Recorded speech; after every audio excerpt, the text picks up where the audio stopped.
Creditors in Commerce private workshop sessions, hereinafter sessions, are the private exchange of ideas and concepts between the providers and the recipients. The content is not meant as legal advice. The use or attempted use of any idea or procedure discussed in the sessions, as applied to the recipient's own personal transactions, cases, or controversies, or applied to other cases, may or may not result in a favorable outcome or the same outcome as discussed in the sessions. Each transaction, case, or controversy may be different as a result of unique actions or unique statements made by the parties therein. Each different act or statement in any transaction affects or may affect whether any procedure or idea discussed in the sessions is relevant to the recipient's transactions or that the outcome thereof will be depicted as in the sessions. The discussion of ideas or procedures in the sessions are not exhaustive of the subjects being discussed in any one session. Many ideas and concepts that can affect the outcome of any legal or commercial procedure are not discussed in any one session, and the fact that the recipients may not be aware of these issues may have an adverse effect on the outcome of the recipient's procedures. It is the responsibility of each party to understand his or her own transactions and to apply the appropriate and complete concepts necessary for a procedural and substantive remedy thereto. Alrighty. The Creditors in Commerce Private Workshop, Chicago 2009. Session 1, let's do being a creditor.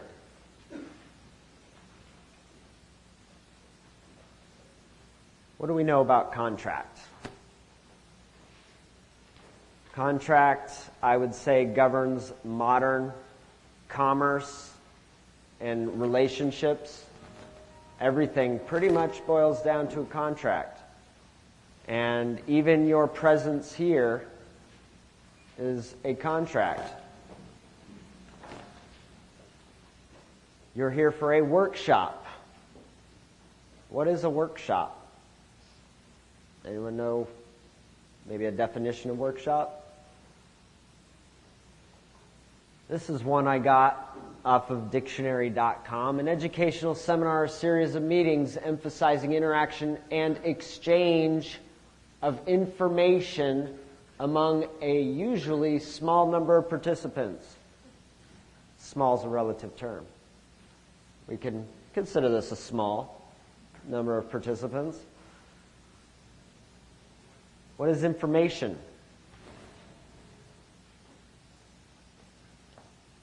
Knowledge communicated or received concerning a particular fact or circumstance. What is knowledge?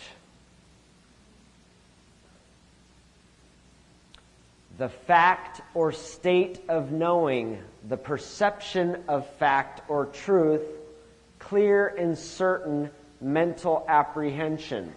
Lots of the things that we're going to be exchanging as information, if you can gain mental apprehension or the perception of the facts and the truths contained therein, knowledge is what brings confidence in all of your dealings in contract and commerce. The reason why many of the gurus out there are so confident in their processes and are very effective with their processes is because of their knowledge. I don't need to sell you on my process. My process works for me because I have knowledge and I can stand behind that knowledge. I have no problem standing in front of judges based on my understanding. So you'll learn that the most the power in everything that you have to gain from contract and commerce and all these seminars that you may attend with all the different gurus isn't in their handouts, it's not in their data CDs, it's not in their documents. That's not where the power of any process lies. It lies in your knowledge and your capacity to effectively use that knowledge. If you can stand behind and understand something, you could use Tim Turner's process, You can use Winston Shroud's process. You can use PTK's processes. You can use Jack's. You can use anybody's processes. And you can be effective with it. But it's only through your own knowledge and understanding that you'll be effective through it. Fact. What is a fact? A truth known by actual experience or observation.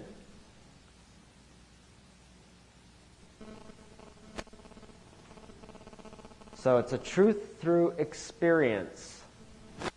And we're going to be actually talking about how we establish facts, because in creating contracts, especially if you're seeking remedy through an administrative procedure, it is essential for you to be able to establish facts and truth. A verified or indisputable fact, proposition, principle, or the like. Indisputable fact. Are there any? Remember, facts come from experience. Will we all experience something the same way? Nope. And we're going to get into that when we start talking about proof, and you'll understand why creditors ask questions, and we don't like to try to prove anything, because can you prove anything? No.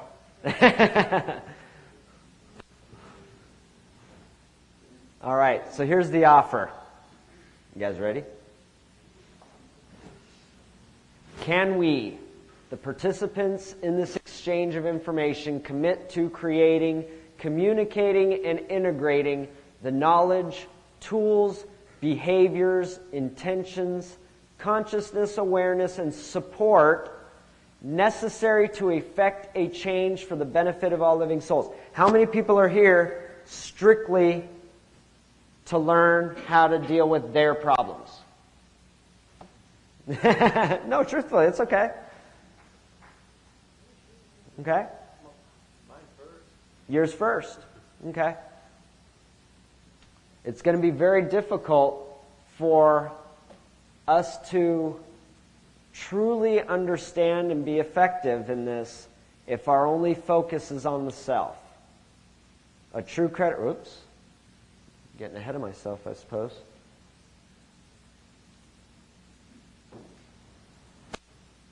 As creditors, or creditors in training, it's important to realize that our community is important, wouldn't you say?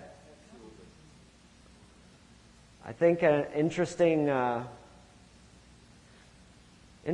lesson I learned recently. There's a wasp nest on my porch at home. And somebody walked out my front door, and they were like, "Oh my God, you got a wasp nest out here. You need to knock that down." I'm like, "Why?" It's a beautiful thing. I go, "Look, every single one of them working diligently for the community." And it was a beautiful thing. I don't mess with them. They don't mess with me. I'm not going to, I bet you they would attack me if I started trying to knock down their home. But we live in peace. We live in harmony, me and the wasps. We have no problems. And but I thought it was an interesting example, and it got me to thinking about the bees, the ants. Not one of them is ever coming from selfish motives. And they have extremely successful communities. They live in abundance. They truly do. So, just a little something that, if you're willing to really commit to the benefit of your community, it is my personal belief that you will be very effective in learning these processes and in using these processes. Do you know that I took this on full time? Commercial processes, the learning of them, the actual use of them, not because of anything personal. I don't have any debt. I don't have a mortgage. I don't have any of those things that most people have issues with. My friends and family were in need. I happened to have a business that was making and generating enough revenue that I didn't have to work. So I had two choices. The role of the poolside playboy. I live at the beach. I can spend every day down at the bar chasing women. Or contribute. Do something to help my brothers and sisters. I started working 18 hours a day, learning these things every day for years. I'm still learning. I never stop learning. I never assume that I know something, that my way is the way, that there's not a better way. Now, that's just my personal situation. I'm not saying all of you go create businesses where you can spend all day doing this. But if your focus is outside of yourself, you can really, it becomes a drive. Like, it was very easy for me to jump in. I mean, there's friends in here right now, my friends, who I dove in to learn to help them with their problems. There's family in here that I dove in to learn this for what they were going through. And really, I don't think anyone's benefited from it as much as I have because of what I've learned in diving in to help these people. But they're here, some of them, because they're diving in. And what we can do as a group and as a team in our community. See, I know that I can't change the world by myself. But what commerce offers us, because everything's contract, and if we learn to perfect claims and we start looking at what's best for the community and the world, and we have a team of a couple thousand people who understand how to make a claim. A lot of people believe that there's a corporation that controls them. Whether you call that corporation the United States, state of California, AT&T, I don't care what you call the corporation. You believe that they control you. And they're corporations. Corporations are stacks of paper, shares of stock. That's a corporation. It has no power, it has no control. It doesn't have the power to make a claim.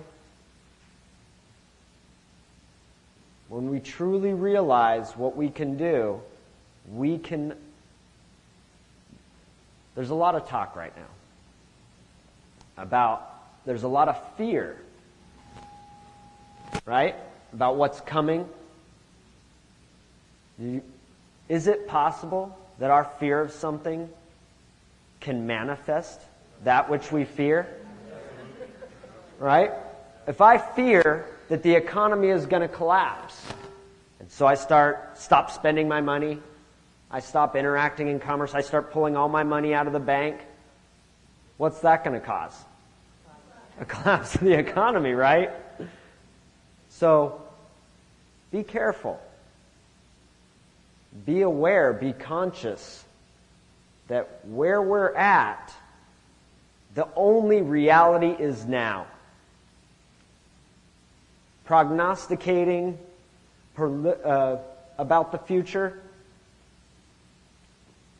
it doesn't exist. It only exists in the now. So if your fear is founded in there's a bad guy, there's an enemy, and they're out to get me, and they're going to hurt me, they're going to force inoculate me, they're going to throw me in a work camp, they're going to collapse the economy. If you start really giving your energy to these ideas, you will create that. And I'm saying, is it possible we can come together as a team to propagate something else? Don't we have the power to create our future? So there may be, that's the offer. That's the true the true motive behind this workshop. I have a vision, and it's to change the world for the better. And I believe that most of the people in here, a lot of the people I met last night, it's in them. That vision lives inside them, whether or not they've articulated it, whether or not they're conscious and aware of it. We want what's best for our community. We don't want there to be fear, hatred, anger, and war. So let's embrace the possibility that we can change and make our future what we want it to be. No need to fear. Okay, some of the topics we'll be discussing the next 3 days. Principles and concepts of commerce, which principles and concepts are essential. When you understand the basics, you understand how to structure a claim, you understand the nature and the structure of a contract, the nature and the structure of a trust, well then, you can take Tim Turner's process, Winston Stroud's process, anybody else's process, and make it work. Not because I'm going to take Winston's documents, replace Winston's name with my name, and throw it out in the mail and pray to God. If I don't have an understanding of what I'm doing, none of those processes are effective. I don't care how great the paperwork is, because you know what? The minutia means nothing. Oh, you forgot to put this word in your acceptance statement. That's why it didn't work. Wrong. It didn't work because you didn't make it work. Because you don't understand what you're doing. The minutia is meaningless. You could take yellow notebook paper, write out a process, and make it effective. Creditor ontology. Anyone know the meaning of ontology? One or two. Ontology is a metaphysical study of being. So one of the things we're going to be focusing on in this workshop/training is being a creditor. Because there's something that needs to be in the heart in order for you to truly, again, be effective and get your remedy. You really have to love your brothers. There are no adversaries. Your worst enemy? Look in the mirror. That's your worst enemy. The judges aren't your enemy. Attorneys aren't your enemies. The United States isn't your enemy. Nobody is your enemy.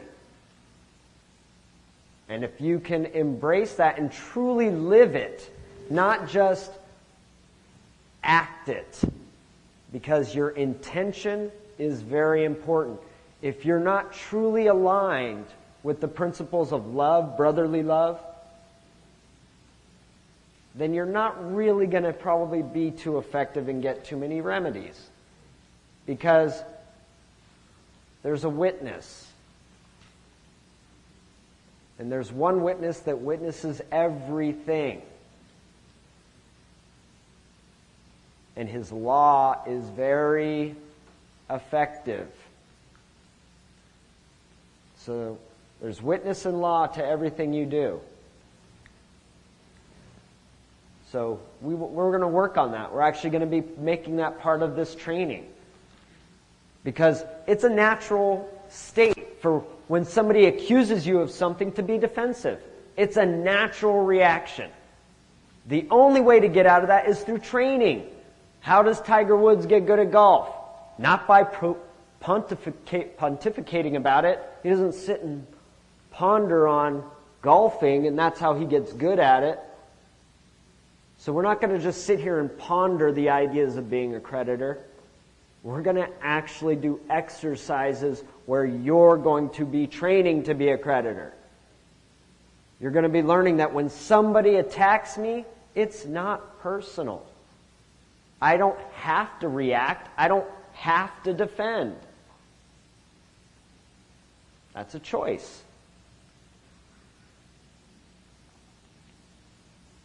We'll talk about natural law, which is the highest form of law, highest jurisdiction.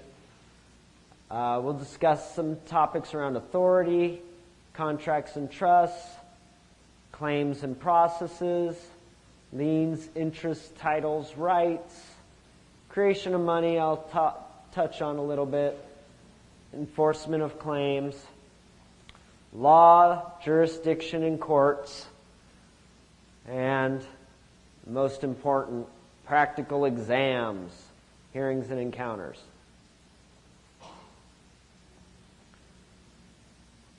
Okay, principles and concepts. A principle. I'm just going to do a couple definitions here of principle and concept. An accepted or professed rule of action or conduct. How important is action and conduct? Notwithstanding, motive is determined objectively, which is action. Can't hear what you're saying over what you're doing. And why is that important?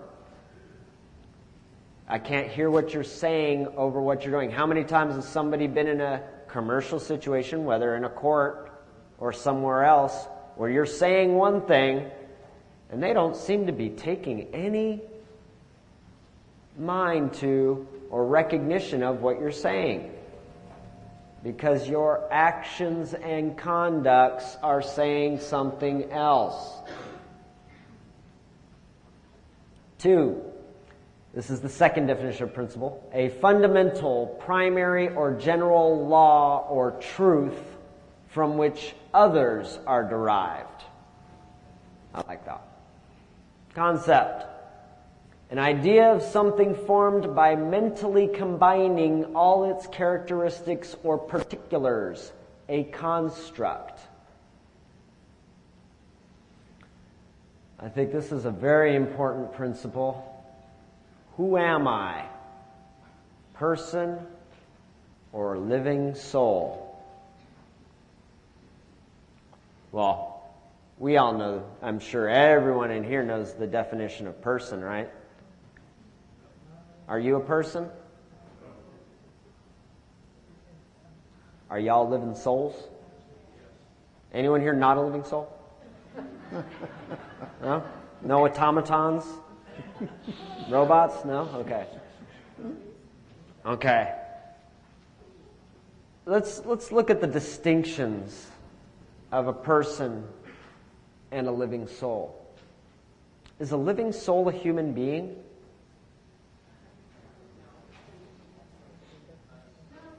No?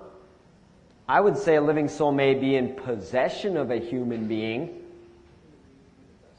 Could a human being be a vessel through which the living soul operates?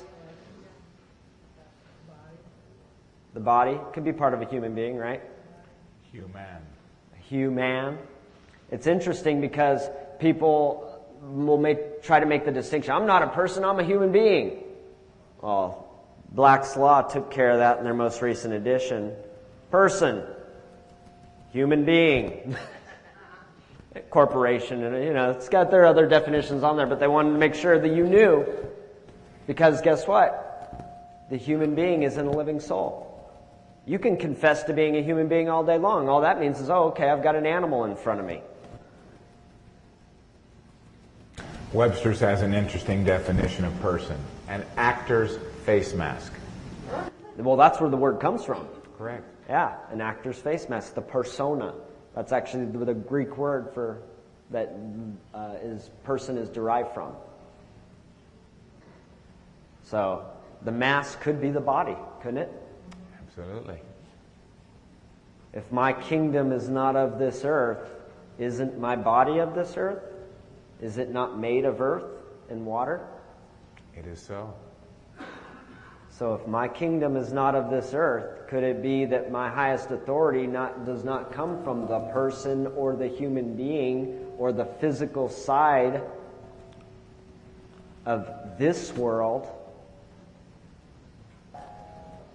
If the living soul, let's say the human body and the human being are persons. We'll accept that. Could the living soul be looked at as perhaps the captain of the vessel? Okay. Let's talk about this.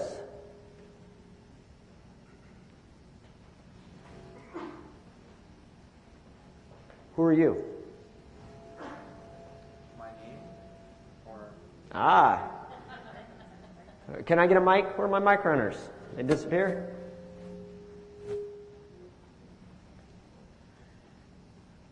Right here.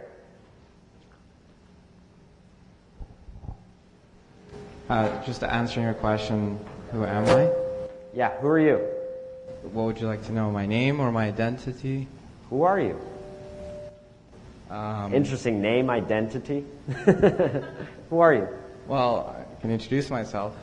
I'm Kareem. You're Kareem. Yes. So you're a name. For now. You're I'm now? not necessarily the name, but you can call me So what is the Kareem. name?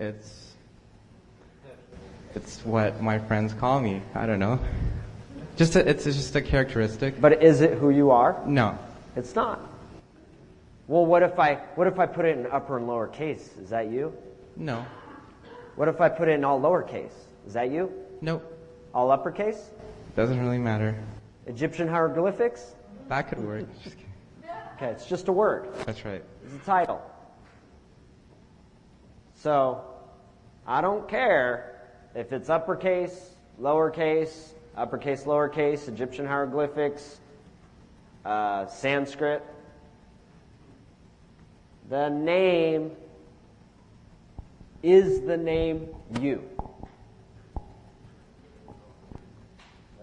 Does anyone want to associate themselves, identify themselves as a name? No? No one here? Okay. You want to identify yourself with the name? Could I get a mic over here?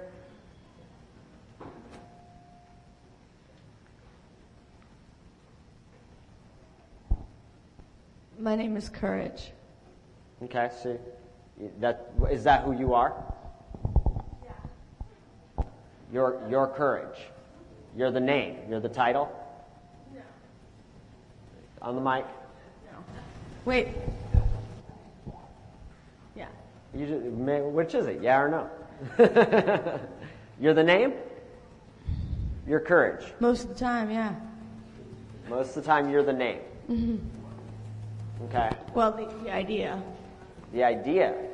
You're an idea? Most of the time. Okay. Brandon, Go ahead. let me give you. Sometimes I talk a little bit about, to help you understand, who are you? For me, learning the definitions of words really helps me understand the question. Who is defined by Webster's as what or which person or persons. And it's important we have an understanding of God and who you are. So who are you? From my point of view, I see it as I am the spirit that animates this physical body. So if somebody asks you, who are you? They ask you, what are you? But we speak in common parlance, so what one word means to you doesn't mean the same thing to me or to a judge. You are who you are. If you were to ask me, who am I? I'm me, or I am that I am. Now, if you ask me, what is your name? Now we're talking something different. If you're an employee of mine, I might say, you can call me Mr. Hall, you can call me Gordon, etc. Let's use syllogisms, where in a syllogism, two statements or premises are put forth and a logical conclusion is drawn from them. A name. A name is a word by which a person or thing is known. And a word is a speech sound or series of speech sounds that communicates a meaning. So let's be real literal. Can you be a word or a speech sound? No. So you're the spirit in here. That's who you are. When somebody asks for your name, they're simply asking for your property. Some people call me Gordon, some people call me G, people call me this, my kids call me Dad, dog calls you Wolf. You have a lot of names that you use. but they're simply words. So in the most simplistic understanding of it, you cannot be a word, literally speaking, because that's a speech sound, and you're not a speech sound. You're a spirit that animates this body. Hispanics have it very well in formal. ¿Cómo se llama? How are you called? Yeah, now we're talking. That's different. Why do you want to know? If you are a judge, what's your name? I know that he'd like to open a pecuniary account to lodge damages. That's your property, so why do you want to just readily give it up? It's important you know who you are. You are the spirit, and you are whatever you want to call yourself. Mrs. Smith today, married tomorrow to Mr. Adams. You're now Mrs. Adams. How did that happen? Because you said it. Did the piece of paper make it happen? No. We have common law marriages. You live together in the legal system. If you live together 7 years, they determine that you're married. You move in with me and we consummate that relationship, I think we have an understanding. Are we not married? Or are we not in a contract? Of course. That's all it is. So who are you? Somebody ever asked you? If you wish to answer, you're you. Or I am that I am. Think about the scriptures. It's all in there. What did God answer Moses? Moses says, what God shall I say sent me? He says, I am that I am. That's all you need to know. He's not going to let Moses have rule over him.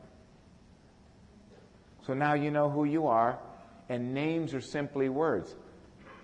Are there other Gordons out there? I think there's like 3 or 4 of them in the room here. We can go to the dictionary. Will it show my picture of these fine people? No, not at all. So it's important you know who you are and who you aren't. Knock, knock on your door. There's a policeman. Or a couple guys in a suit. You Gordon Hall? What's this in reference to? State lottery. He's won $100 million. In that case, yes, I'm Gordon Hall. Maybe it might be a couple of policemen. What's this in reference to? Well, we like to speak to Gordon Hall because we heard he saw an accident on the corner down there and there's some problems with somebody. In that case, I'm Gordon Hall. How can I help you? We have an arrest warrant for Gordon Hall. I'm his agent. How can I help you?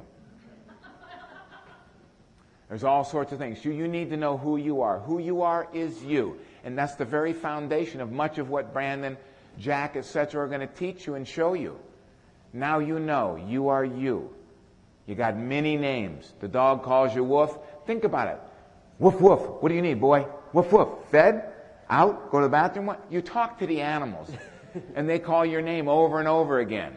Woof, woof. Meow, meow. Whatever it is.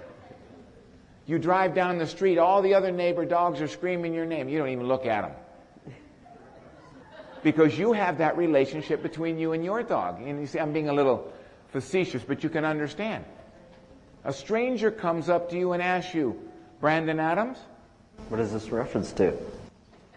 I was at a prison one time. One of the gentlemen was being called to the front to be served some papers. He did not want to be served civil papers for being sued, but he wanted some papers from his wife that he was getting a divorce from. So the counselor escorts him to the front. Big burly sheriff there says, are you so-and-so? We'll use Mike Smith. Are you Mike Smith? He says, what is this regarding? Are you Mike Smith? Gets a little louder, a little more forceful. What is this regarding? I have divorce papers here from Mike Smith. Why didn't you say so? I'll take those. And he did. He wanted those, wanted the divorce, but he didn't want to be sued, so he would have conducted himself different. He knew who he was. He's him. And he is the captain of the good vessel, Mike Smith. So now you know who you are. Go ahead. Thank you. You know, the name is not who you are. It's the artifice by which you are brought into a contract. And by the identity that you claim to be, you are now in some kind of a commercial relationship between what you're going to deal with and what someone else is trying to get some kind of a relationship going with you. So the name is what is used to bring you into a commercial relationship of any kind. Now, not all commercial relationships are negative. If If your granddaughter comes running in the morning and says, "Hi, Grandpa," she wants a response from you. It's not necessarily who you are by calling you Grandpa. She may be describing the role that she's going to play in this commercial interaction of just communication. But the name is not who you are. It's how you contract. An interesting story. I was at one of the institutions with a gentleman who says, "I'm here under this name." I said, "Where'd they get the name?" He said, "Well, I gave it to them. They don't even got me under the right name." They don't need your right name if you want to use that term. They just need a name. Whatever you say you are, and that's a prime example. I got off a bus one time and I was asked, "Name?" I said, "Well, I have many names." He said, "Well, just give me one of them." That's all they need. That's all they need. Call yourself what you will. They'll even put you in prison under a different name, and you will remain that name while you're there, because you identified this vessel as that. So simply, that's what he's talking about. A contract. Artifice used for contract. Alrighty, so past equals dead fiction, jurisdiction of fiction. See, the interesting thing about a name is that it's established in contract, on a birth certificate, on a driver's license, all things referencing a past event. The jurisdiction of fictions is in the past. Isn't it interesting that the corporation that is currently acting in the capacity of a government for this society is called the United States? It's a past tense word, meaning it's dead.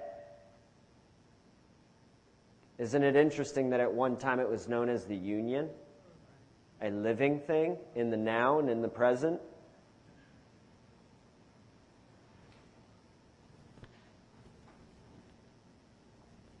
Future hasn't happened. So I call it non-living fiction, since it can't die, since it's never been born. We have the now. Living truth, the jurisdiction of the living. You guys have heard me reference now time jurisdiction.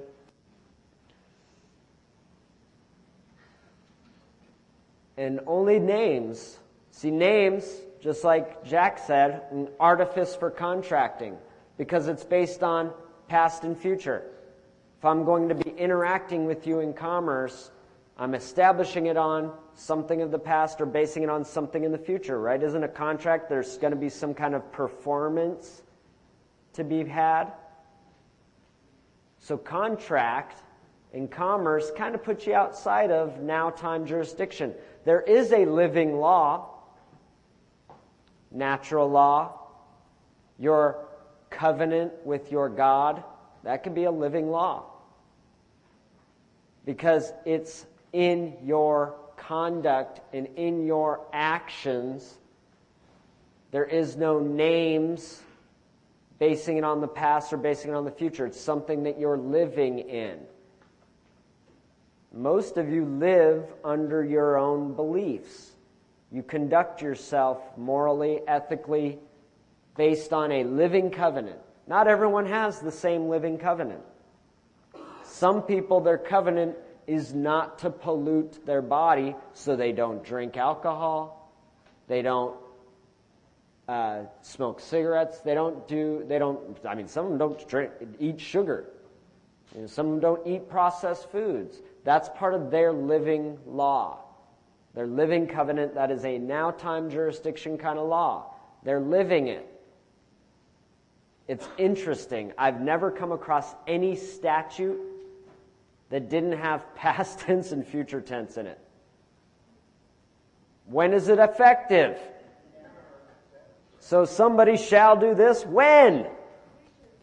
We're in the now. What happened to then? We just passed it. When? Just now. Right? So, take a look. Every law is always using past tense words, past tense words, past tense words, future tense words, future tense. It's never in effect because it isn't a living law.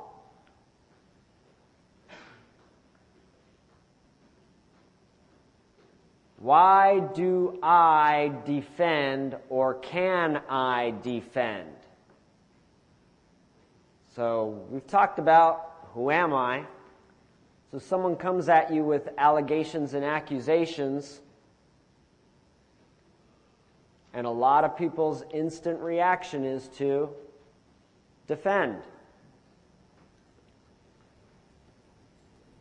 So, are you Gordon Hall? Well, and I accuse Gordon Hall of something. Can you defend that? Can Not with any success. Yeah, can you prove otherwise? Can you disprove my allegations? Never. So, it's an automatic reaction that you've been conditioned with, that somebody comes and says something to you, says something about you, and your natural reaction is to defend. We need to rewire that. Because is asking a question defending? No. No? Go ahead. Let me expound just a little bit on this concept of whether you can prove something or not prove it. I say you killed Abraham Lincoln in 1865. You're the assassin.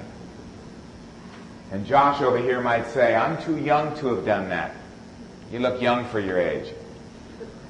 I've got a birth certificate that says I wasn't born. He's got a piece of paper with ink. How is anything proved? It's a real important concept that I feel underlies the foundation of some of this that we're doing. You can't prove anything. Try and grab that esoteric concept. How does anything become proof? Proof is, the definition I like of proof is the perfection of evidence. You can put forth evidence. Here's the birth certificate. Here's a statement. Here's an affidavit of negative averment. You can put forth evidence all day long, piles of it. Testimony from your neighbor. He was with me. He couldn't have been there at the murder scene on this date. It's nothing but evidence. So how does it get proved? It's the other party that will prove anything for you.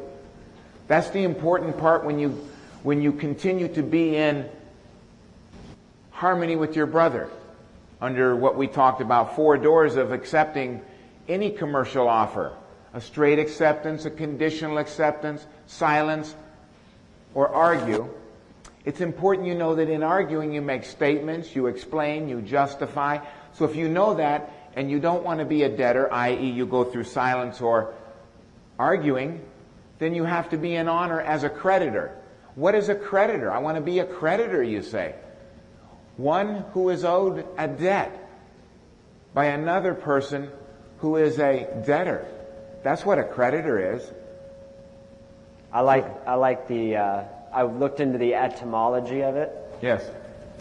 And creditor comes from the Latin creditum, which means loan. What's the definition of loan? To grant on a temporary basis. There you go. And in the temporal nature of reality, of this world, right? This world has a temporal nature to it. It has a beginning and an end. It is not eternal. Only that outside of this world is eternal. Your true kingdom, your true authority, your true self is eternal. But the things of this world are temporal. So if we're granting on a temporal basis, we can be creditors, the grantors. So as you try to prove anything, forget about it. You can only put forth evidence, and think about it. If I were to be in court and I've put forth my evidence, court, the United States charges me with a charge to impose a task or responsibility on. So, United States over here charges me. You're indicted, you did this, you did this, you did this. Over here is the judge. Here's court. So they're going to give me an offer. Well, what did he do with it? Here's the guy The United States, he went over and gave the court an offer. So that Gordon Hall guy did this and did this and did this and did this. What does the creditor do? He takes that and he has it delivered to me. Gordon Hall, I'm charged with the crime. What do I do with it? I run out and get an attorney and say, didn't do it. Not guilty. Guilty. Gilden, Anglo-Saxon word, to pay. Not paying, Judge.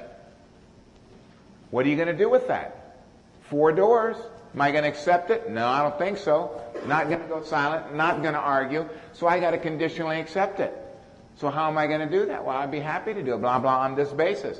I conditionally accept upon presentation of a bona fide claim or whatever have you, or upon proof of claim that I wasn't here, and I might put my evidence in and give it back to the court. He gave me an offer. I better do something with it. But I gave him a copy of it. Gave the court the original response, but I gave my brother. And that judge over there is going to watch what my brother does with it. He's the one that, the United States is the one that's going to prove I didn't do it. I can't prove it. And I don't know if I'm getting that point across. You and I can prove nothing. They can prove nothing. They can charge me, and only I can prove that his charges are true. How? Motive. Notwithstanding, motive is determined objectively. Do I merit? What are the merits of my case? Merit. Quality deserving reward. Deserve. Have by conduct a claim to. This is a claims court or a law court. This judge is going to just sit back and watch what him and I do. This is the contest. That's why he's called the judge. And we're not always seeing it in the right light. So, he takes his complaint, gives it to him, he gives it to me. I take it and give it right back, and he gives it back to him.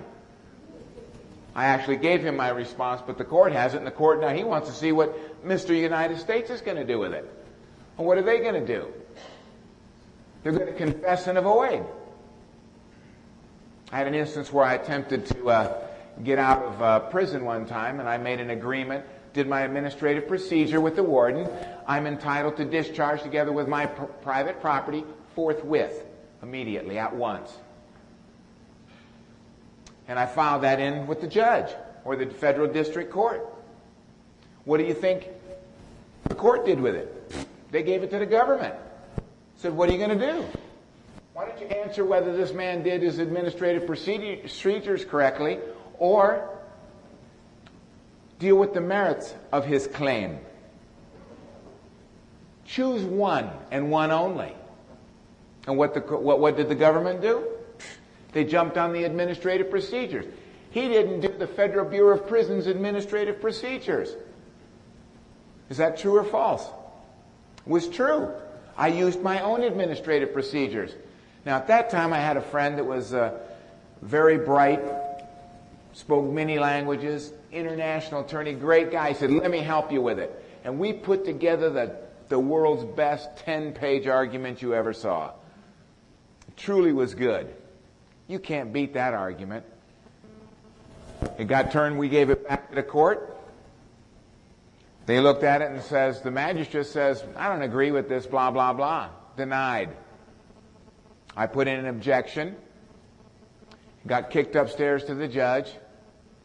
Judge says, we're going to overrule you, magistrate. I says, yes. But we're going to give the United States another chance. Let him attack the merits. So they came back the second time, and they says, he didn't do the BOP's administrative procedures. I said, how dumb are these guys? They just lost on that one, didn't they? For sure I got this in the bag. So my good friend and I, we put together another 10-page best argument in the whole universe this time. Quoted their rules, were entitled to, they never defended, the da-da-da-da-da-da-da. Nice argument. The best. And it's just that. And I was kind of concerned that the government had gotten a second bite at the apple when in fact they didn't. I was the one that was given the second chance to come into harmony. So what did they do? They just said he didn't do the administrative procedures again. I put in the great argument. The magistrate denied it. And then the judge dismissed my case with prejudice. And for a week I said one of the rules I aspire to is the government always does it right. Now that's hard to accept, but if you can, then when something like that happens, you're going, what did I do wrong? What did I do? I didn't do anything wrong. If I'm going to accuse my brother, I'm not going to get remedy. They always do it right. Those judges, those federal judges are so sharp. They're all sharp. They're commercial law experts. They're contract pros. They know what they're doing, and they don't make mistakes to my knowledge. I've never seen one. And I doubt they make any. It's pretty simple once you get it understood.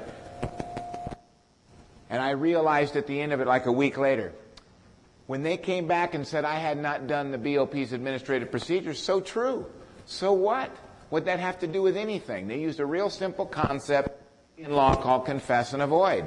They didn't deal with my argument at all. That would have been a dishonor. They just said, you didn't do our procedures. All I had to do was say, I conditionally accept your offer upon proof of claim that the contract between the parties required me to do the BOP's administrative procedures rather than mine. No argument. Would have went back to the government, and the judge would have said, now, government, what are you going to do about that one? And I could have prevailed, in my opinion, had I followed the rules. The government always does it right. I can't prove anything. We do have to do and put the onus probandi, the burden of proving, back on the other party, because you can't prove anything. It's all in accordance under God, under man. Which one are you going to do? Under God, you're not your brother's accuser, and you agree with your adversary quickly. You didn't do the administrative procedures. You're right. Did the contract between us require me to? That's all I had to do. That was the simple response. The judge would have said, well, did the contract require him to? Well, he didn't eat my mother's cookies on Wednesday. I don't have to, but there we go. Who's going to prove they've got nothing coming? That would be me. And he's going to prove my case. I can't prove it, only he can. And the judge, he's going to sit back and see these couple guys play. I played all right and lost the case. It was a beautiful lesson on arguing and agreeing with thine adversary. And most important, back to the point, you and I can prove nothing. And if you can grab that esoteric concept and understand that it's your brother that's going to prove anything, if it's going to be proved, or you're walking, you have a claim, you're a creditor. Somebody owes you something. I gave him an offer. He's civil. This government is civil. This is the best government on the planet. And we'll get later on into why it's the best government on the planet and in history. They are the best. The republic and the democracy, under law and in equity, are available to you. If you can't conduct yourself right, they'll do it for you, whether you like it or not. And remember, they always do it right. That doesn't mean the lowly police, not lowly, but the low-level police officer or guard over here does that, is going to act correct all the time. But I'll contend that they do if their job is to test you. But we'll get into some of those concepts. But remember, you can prove nothing. Don't try. Put the questions forth so your brother proves it. This judge is going to watch us. That's why he's a judge. Why are you asking him for stuff? This is who you're asking, so is your procedures right? Are you filing with your brother at the same time you're giving it to the court? Because if you haven't, he can't hear ex parte hearings. Well, they know that you filed it into the court. They can get a copy. That's not the rules of the game. There are rules to the game. Once you get the rules down, remedy comes all the time, and you're going to love it. So, back. I'm just going to touch on... I have 2 points to add to that, perfect, Brandon. perfect. Are you getting the connection of what Brandon and Gordon are telling you? Your evidence is on the moon. We go through the motions, we create some paperwork, we deliver the paperwork. What makes your evidence work? The other guy's acceptance of your paperwork. That's what makes it work. It's his acceptance of your paperwork, not what's on your paperwork. And he accepts it by either going through the door of non-response, or he goes through the door of argument, which is dishonor, or he goes through the door of acceptance. So if he goes through any of those 3 doors, he's in agreement with you, and the judge takes notice, not what's on your paper, But we have two parties agreeing. That's how you win your case. It's not what's on your paper, it's the agreement of the parties. Now, when Gordon said he came back and did what he did, that this is my process, you're doing your ego and you're saying, I stand behind this. And the judge is going, I don't care what you stand behind. What does your opponent do in relation to what you're doing? And if you're not in agreement, the judge is going to rule against the party who didn't go to the agreement. And if Gordon's saying, well, I stand behind my process, screw them, who is it that's creating the controversy? But if Gordon comes back and says, I conditionally accept that, as long as my learned opponent shows where he didn't authorize me to do this process, then it's your opponent that's going to be in the disagreement. And the judge is going to go, well, I don't care if the evidence is good or not. He's in dishonor. He has not stated why he won't accept the paperwork, so he loses. It's not what's on your paper. It's the transactional relationships of the parties that are going on behind the scenes. And the only thing the judge wants to see is, do these two people agree? If they don't agree, who's the one that's not agreeing? Because he's the guy that's going to be the debtor loser. Point one. Point two, Gordon was suggesting that you file things in the court referring to the judge or the clerk. The court is always the parties. It's not the clerk. It's not the judge. They are not the court. The court are the two parties that are involved. And who has to settle the matter? The court has to settle the matter. The judge doesn't settle anything. The judge is there as a witness. How many people have not seen Wizard of Oz? Remember the wizard. The wizard was the good guy. He's wonderful. He's not the badass. He's not the guy that's the government that's screwing everyone. Why, he's smart.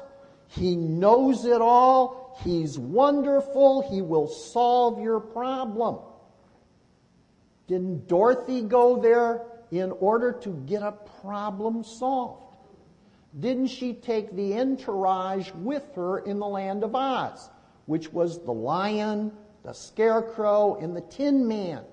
We'll talk later about those three. Those are all what's going on when Dorothy appears in the fiction of Oz. That's her in that land. When they went to the wizard and they asked for having their wish granted, the whiz said, I'll grant your wishes. But then he turned around and he said, but you got to do this, you got to do that, and get out of here and go away. When you've got this, come back to me. The only time the wizard granted a wish is when you came back with the evidence of settling your problem with your opponent. The wizard didn't settle anything. He just pronounced, okay, you've settled your problem, and I will now grant your wish. Not that I can grant your wish, but on the public side, I acknowledge you're entitled to your wish to be granted because you solved your problem. That's what we're supposed to be doing. We're not looking to the judge to solve our problem. We're looking to solve our problem with our opponent by being in agreement with him. And then the judge just sits back and says, I'm your witness. You guys are cool. That's what we're there to do. We are the court. If you don't go in there and solve your problem, the judge will acknowledge that you are the one that's impeding the solution to the problem. Therefore, you're under the penalty of contempt or something else, some fine or some prison, because you are obstructing the solution to your problem. Very well said. Very well said. Last, definitely assume that. I know. All right, last thing before we go to break. It was funny that you went into proof based on why do I defend, and that's what I had after that. It's just perfect synchronicity. Proof, evidence sufficient to establish a thing is true. or to produce belief in its truth? Produce belief in its truth. What is belief? Confidence, faith, and trust. Can you inspire confidence, faith, and trust in someone else? Let me reword that. Can you compel confidence, faith, and trust in someone else? No. I had inspire. But actually, I guess you could inspire it. But you can't compel somebody to have confidence, faith, and trust in your facts. So you can't. That's why we can't prove anything. It's based on a belief. And a belief is the confidence, faith, and trust. And you had something else to go on before we go to break? Yeah, one real quick. Understanding truth. I go through lots of dictionaries and I have to get words, definitions that have a meaning to me. And truth is defined as what is true. And I go to what is true and it says, in accordance with the facts. Wow. And what are the facts? Whatever you put forth and he says they're true or not, by his actions. That's why a lot of people say, they never answer any of my stuff. Yeah, they're giving you your remedy. Your enemy is your remedy. That's why you're supposed to love your brother, because you can't go get your remedy. They give it to you. So when he tells you to go to peace, or you hear about this, that we love him, we like him, why? Like I told you, man, I love anybody to pay me 40 grand for a plastic chess set. I would love any government agent that's going to give me my remedy, and they're always going to give it to you via confession and avoidance, silence, anything. But they do it right. Maybe we should consider looking what they do. All right, so what we'll do is we'll take a half-hour break. All right. We left off trying to prove stuff.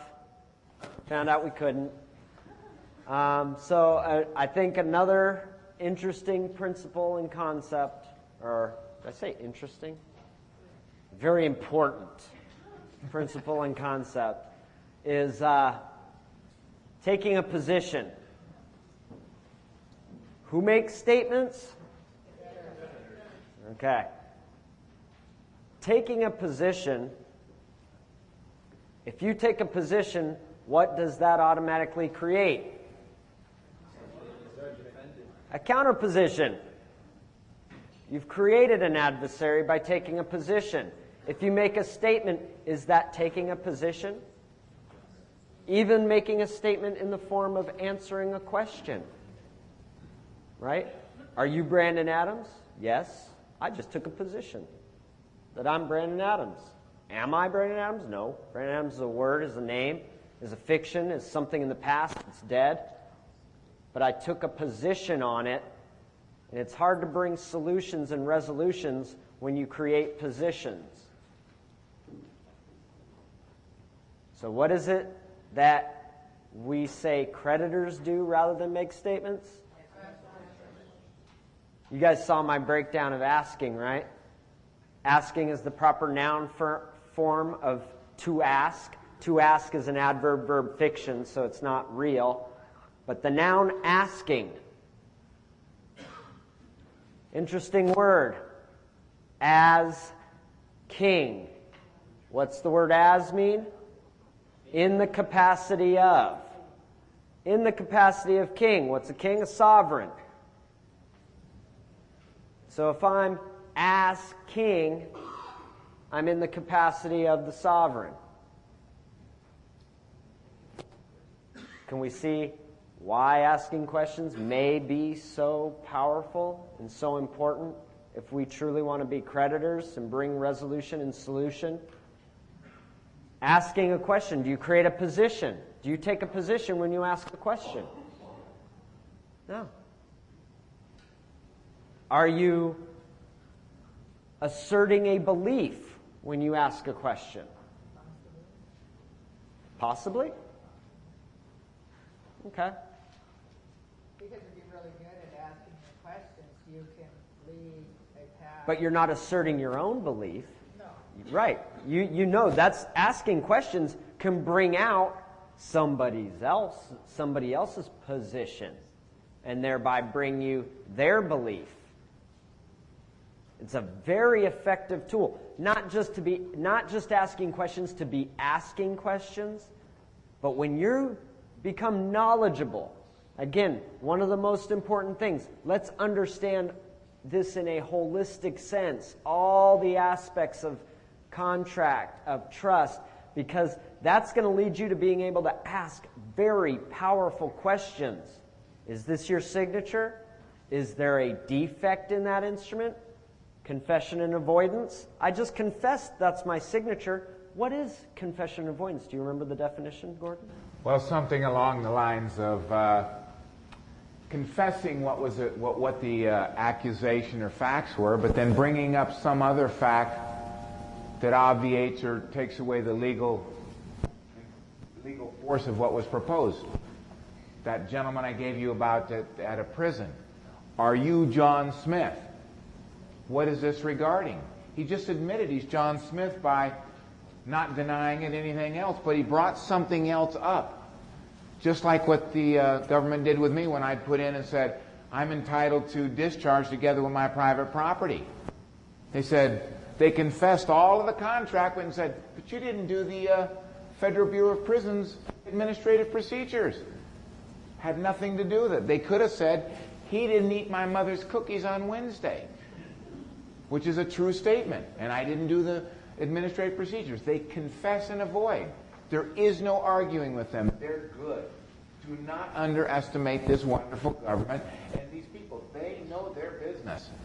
They're good at it. Watch what they do, Brian. They confess and avoid everything. They're not going to argue with you and say it isn't true or argue. They're not going to argue the facts. Jack told you. The facts are on the moon. It's a real strange comment. Doesn't matter if you got a ticket for 160 miles an hour and your VW won't go 160. That's not the issue.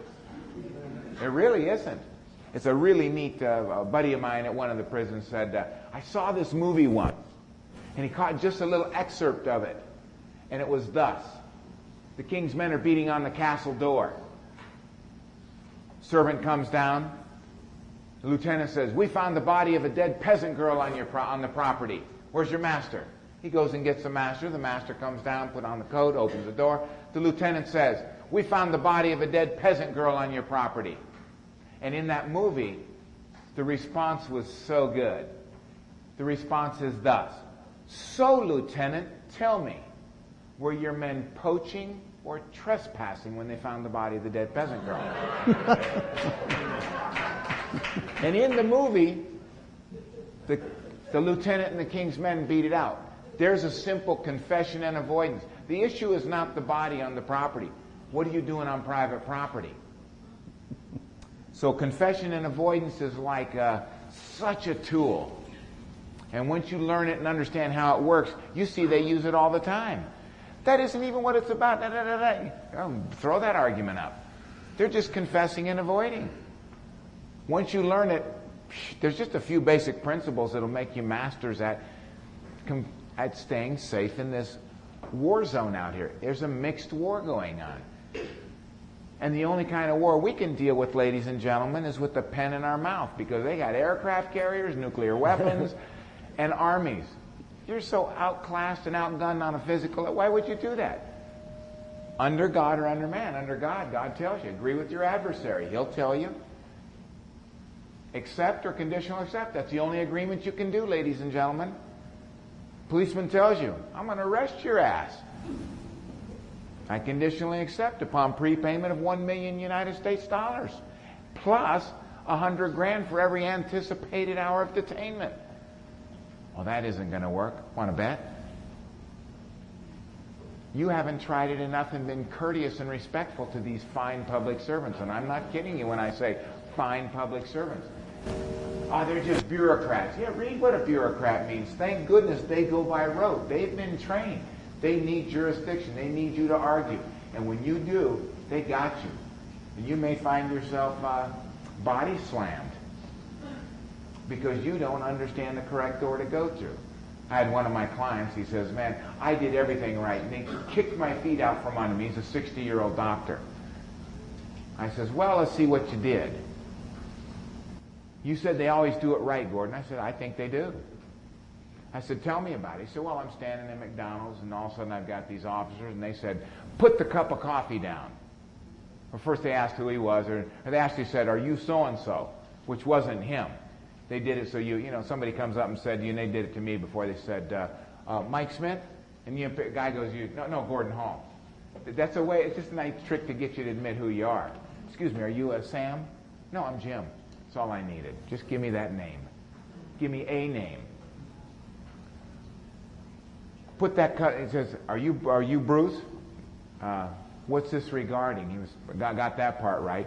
He says, "Put that police department, FBI, whatever." He says, "Put that coffee down." And he didn't respond to him. He says, "I'm telling you, put that coffee down." He didn't say anything. And then the guy got louder. Put that coffee down." He put it down. So the first 2 times he went silent, giving him, they're dishonorable, and third time, following order. Sounds to me like he knew that he had that guy. And he did. And it kind of went a little bit downhill from there, got arrested and a few other things. And Gordon, when he followed the order, didn't he just volunteer into personam jurisdiction? Take that toothpick out of your mouth. I'm sure you've all heard that story. And he followed the order without laying a foundation or without protecting his rights for personam jurisdiction, and so he volunteered into the arrest. There you go. Confess and avoid is a beautiful tool. You had a definition. The one who is asking, the party that is being asked is being deposed. What is the definition of being deposed? Who is that party? Yeah, I love Webster's. I love Webster's Fourth Collegian. Deposition and depose are very close together. Removal from office or position of power, especially from a throne. Are you the king? Sovereign. What's sovereign? Sovereignty is nothing more than authority. Are you all sovereign? The whole world's sovereign. Everybody's a sovereign. They don't always act like it. Or yes, they do. They're always given their authority. Yeah, you can arrest me. You can do this to me. You can do that to me. It's all about contracts. But removal from office. Why doesn't the policeman, a policeman asks you something? I had a friend that taught a little bit of this language too. He's sitting outside of a drug rehab building in Orange County on break with 30 other guys. Police car rolls up. 2 policemen in it. Policeman says, "You, come here." He looks at the policeman, my buddy, and he says, "Why are you accosting me?" Nice response. Accost means to greet without being greeted or speak to first. What's he says, "I'm ordering you, get over here." He says, my buddy responds, "May I see some identification?" He says, "This car and this uniform's identification enough." Another offer. The cop's not arguing anything. He's just doing his job. My buddy then responds, "Are you refusing to identify yourself?" He turns to another guy and says, "You come here." That guy got up and went right over. Spread eagle. Sat down, asked him some questions. Sends him back to the herd. In the interim, my buddy walks back into the drug halfway house building. Counselor says, "Well, what was all that about?" He tells him the story, and the counselor goes, "You got a lot of balls." Pretty soon the 2 policemen come in. And they say, "Who's that?" Counselor says, "Do you have reason to believe he committed a crime?" "No." "Then I'm not at liberty to give you any information." There's your government doing it right again. Why'd the 2 policemen go in the building? To harass him or to put a show on for the other cattle? You can imagine what they were thinking. "Oh, he's in trouble now, man." They're going, "Man, he's dead." Right? By the time the story gets down 3 more ways, is, "Oh, yeah, he's going to get an extra 5 years in prison for that." And it's just going to be, you know how humans are. Little fender bender down on the corner, by the time it gets up to you, by the end of the day, it's a 747 and a school bus. Human nature. These guys, I'm telling you, this government is beyond Thunderdome. They are good at psychology. And policemen, don't you underestimate them. They know people. They're good at their job. They've been trained. Just like you, in your profession, you know certain things at work. You know when something works. These policemen pull you up. The minute you start acting differently and calmly and with respect, you think they don't. They know this is something. You're going, policeman says, excuse me, sir, you were doing 82 miles an hour. And may I license and registration? May I see your identification? What do you want my ID for? Are you refusing to identify yourself? Sir, I'm going to give you a warning. You have a nice day. That's a nice outcome of one I've had. Then I had another one. Didn't go like that. I got 5 police cars and this, and that was really a lot of fun. 40 minutes and all sorts of good stuff. But everyone's different. And so sometimes they're going to threaten you, sometimes not. They're just doing their job. Can you pass the test? You're going to confess and avoid? You're going to go through door 3 or 4. And if you think it's okay to be scared and frightened, you got to start practicing this stuff. So anyway, let's turn it back. We'll have some great stories about that later that can give you some foundation to understand it. You answer questions, you're removed from your office. What is your office?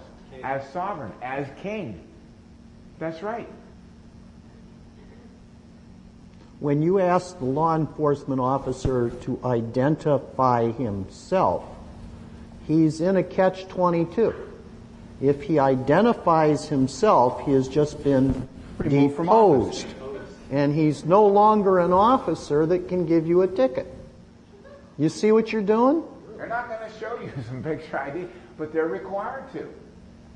You've heard stories about fake police cars and guys dressed in uniform and raping women and things. That's the nice excuse, but the reality is nobody has a right to accost you. Policeman says, hey, you. Is there a particular specific issue I can help you with, officer? Have you seen a couple of guys running by here? No. But if I do, what? They robbed a liquor store, you've seen a couple of guys running? Well, help the guy. It's your society. Be helpful. That's a whole different story. If he says, yeah, I want to know, can I help you, officer? Yeah, what are you doing in this area at this time of night? Now, who are you? Police car, police uniform. Why do I want to know who he is? I'm not being funny. I want to know who I'm going to lean up. That's what I want to know. You want to do some business? Who are you? And that's an interesting proposition, because in identifying, when you give a name or a title, what you're doing is granting and conveying a security interest. What's a security interest? Webster's Law Dictionary is nice.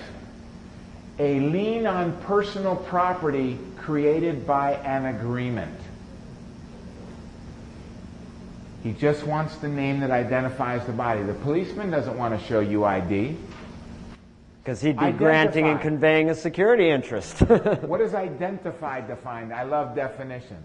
To make the same. I'm not a word. So if I say I'm Gordon Hall, or I show a picture ID, I'm identifying. I'm making myself the same. That's why I don't want to do that. Why would I? You're entering the commercial contract at that time. See, he wants you to underwrite his commercial offer, which is the fine on that ticket. And when you go to court, then the judge says, what is your name? When you respond with the name, you are now in a contract to pay that ticket. And the judge says, do you understand? Which means, are you underwriting the liability of this account to pay this ticket? It's all commercial. It's all contract. Now, even if the cop stops you and the straw man has a license in a vehicle which is registered to the state, and you fully believe, in a lot of respects, I'm Toby the slave, I got the birth certificate, the social security number, all that stuff. Well, that's really not you. That's just the commercial entity they've created. But what they're literally doing is, if you know contract law, you can come as the living man or woman, as king, protecting your interest in this.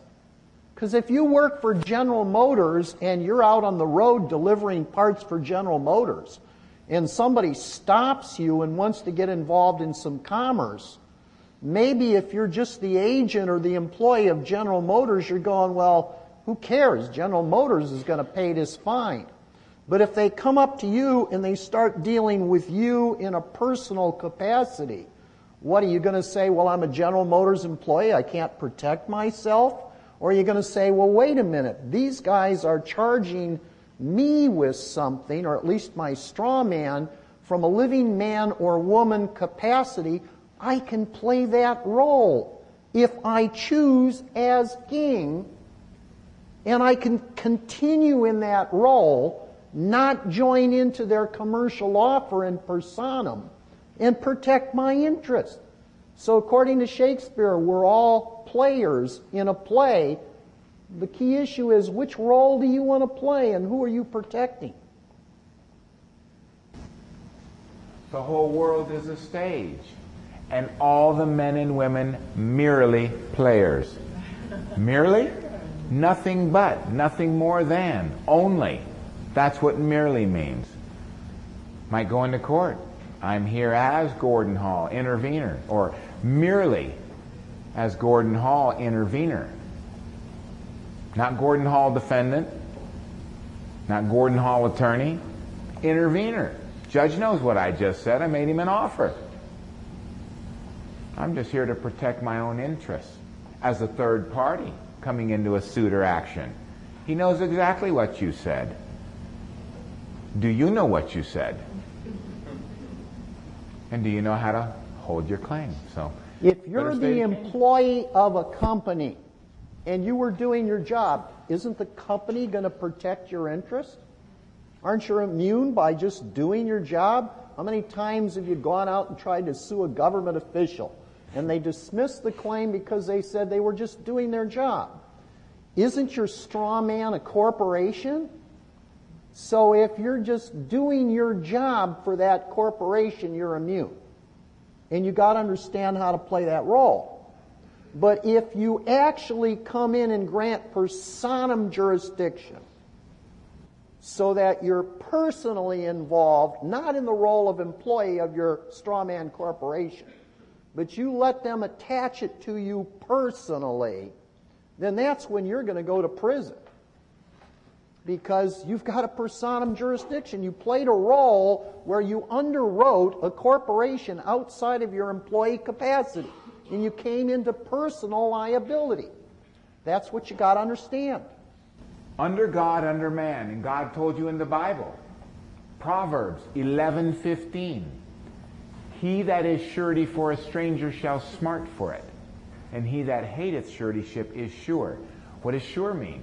That which cannot be questioned, doubted, or disputed. Can you be questioned? Can you be doubted or disputed?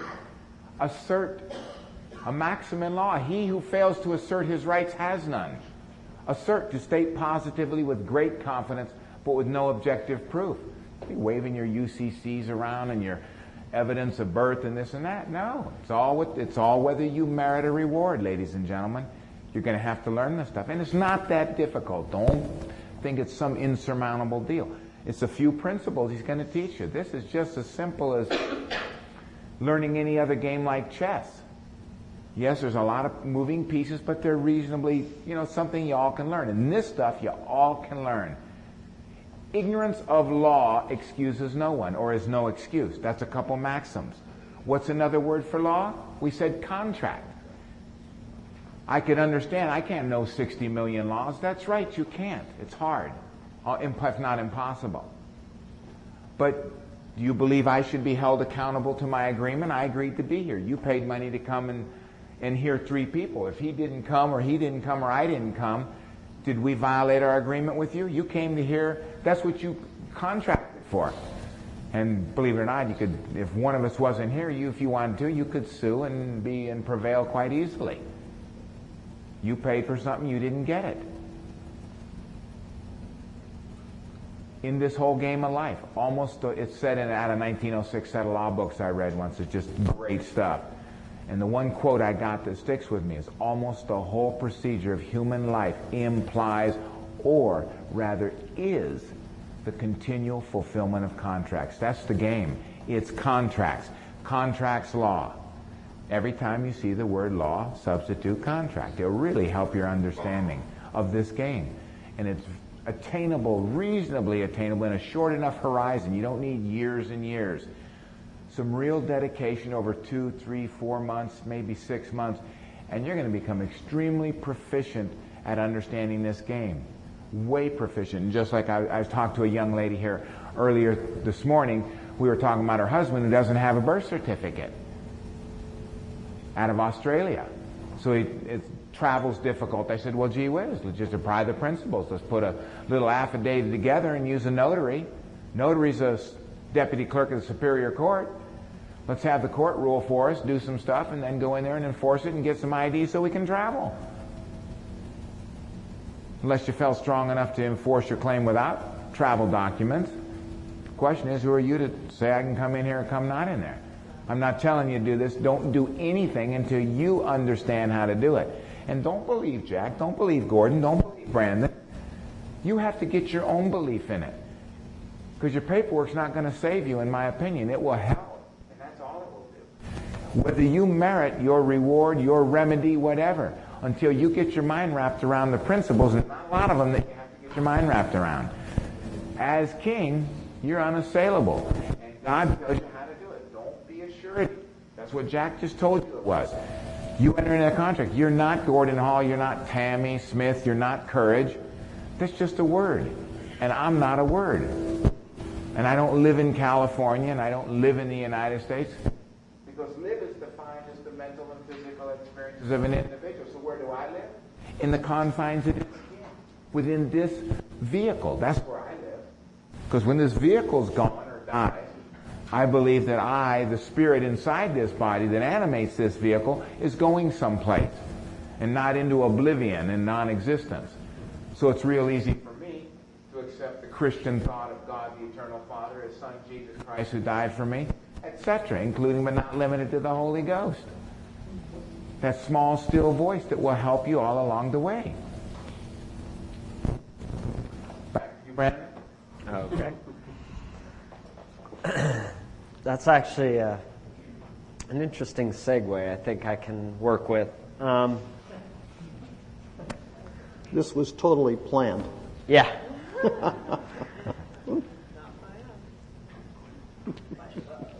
Let's look at, and not to say that this is the only way to look at it.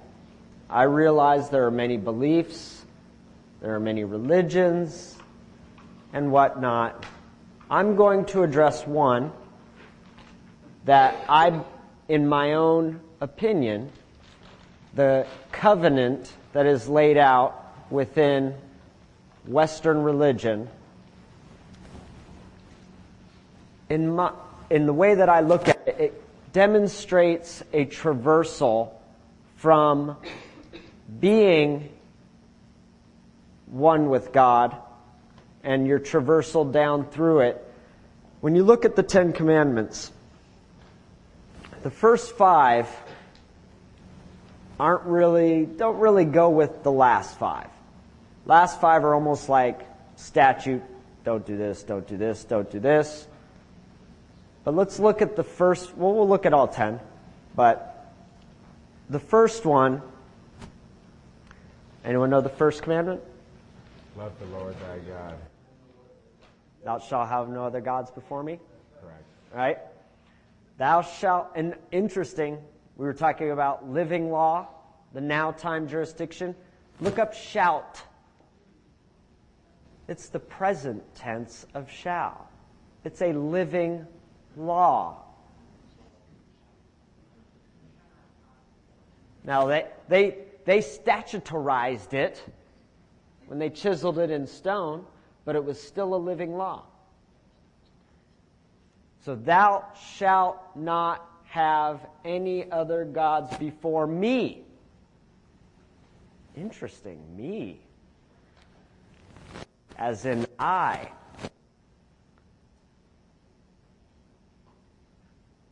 To me, that represents a union. All things are connected.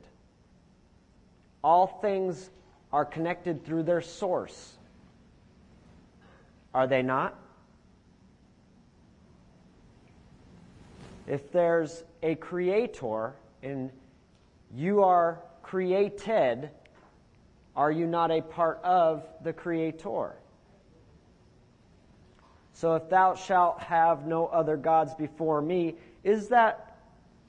could that be illustrating or demonstrating that there is a unification between you and the Creator? Isn't it interesting that in Western religion, there is no name for their God? It is the ineffable, the unspeakable. Not because it's forbidden, like, oh, we know his name, we got to keep it on the down low. It might offend him or something, right? That's not it. As soon as you identify with words, you've fictionalized that which is living, eternal, in the now, always existing, cannot be put into a box. And as soon as you give it a word or a name or a title, you've put it into a box. And it is beyond that.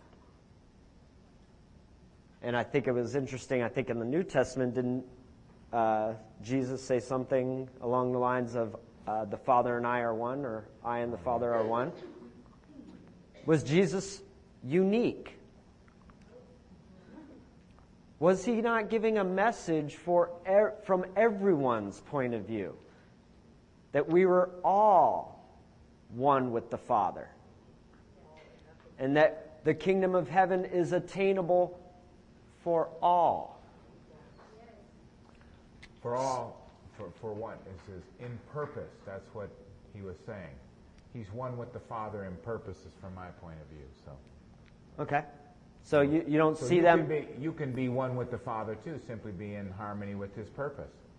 Are we not? There you go. Are we not living the will?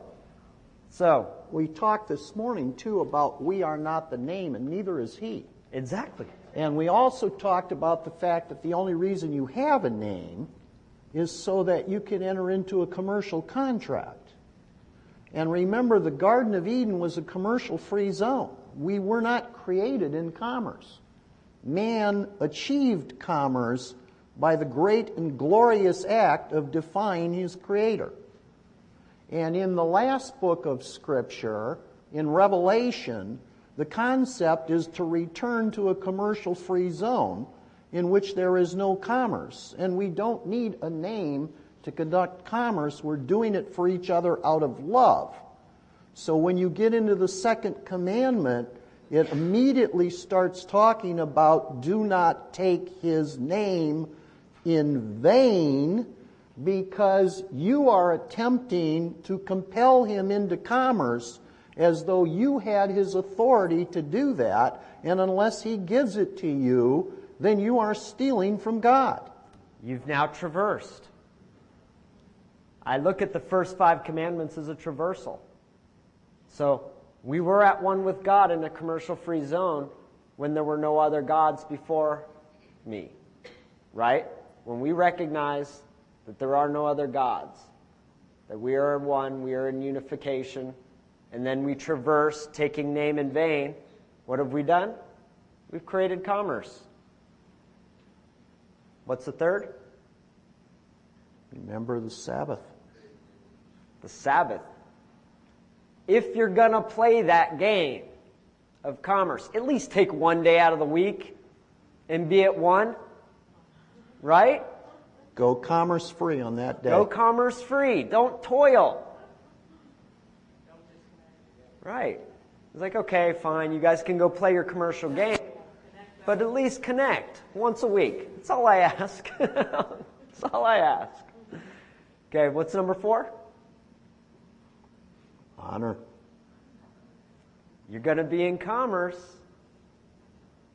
Honor thy father, honor thy mother, be in honor. Father represents the law of the land, natural law, and mother represents admiralty, maritime equity. Law of the sea.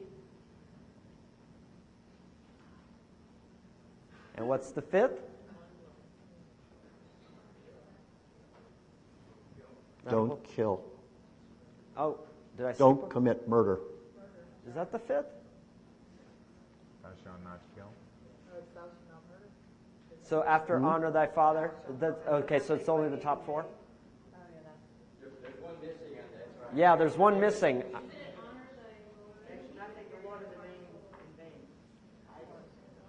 Idols. We left out idols.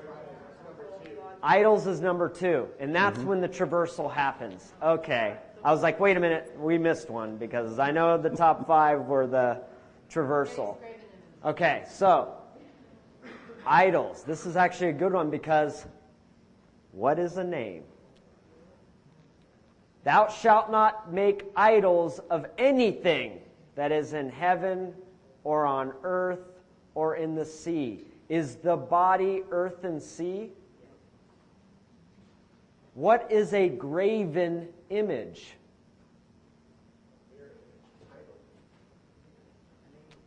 Something that represents what it is, you have to represent yourself somehow. Scroll, scribe, imagery, graven. These things that we use to identify things what does not fall into the category of in heaven, earth, or sea? Nothing. Everything falls into those 3 categories. We start separating them from God with the Second Amendment. Or Second Amendment. Second Commandment. We're not going to amend it. We'll just leave it how it is.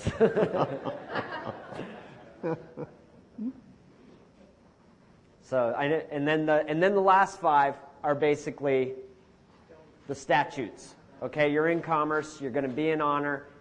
Don't kill. Don't steal. Don't covet. And I like covet because that's an interesting one. It doesn't really indicate a physical activity.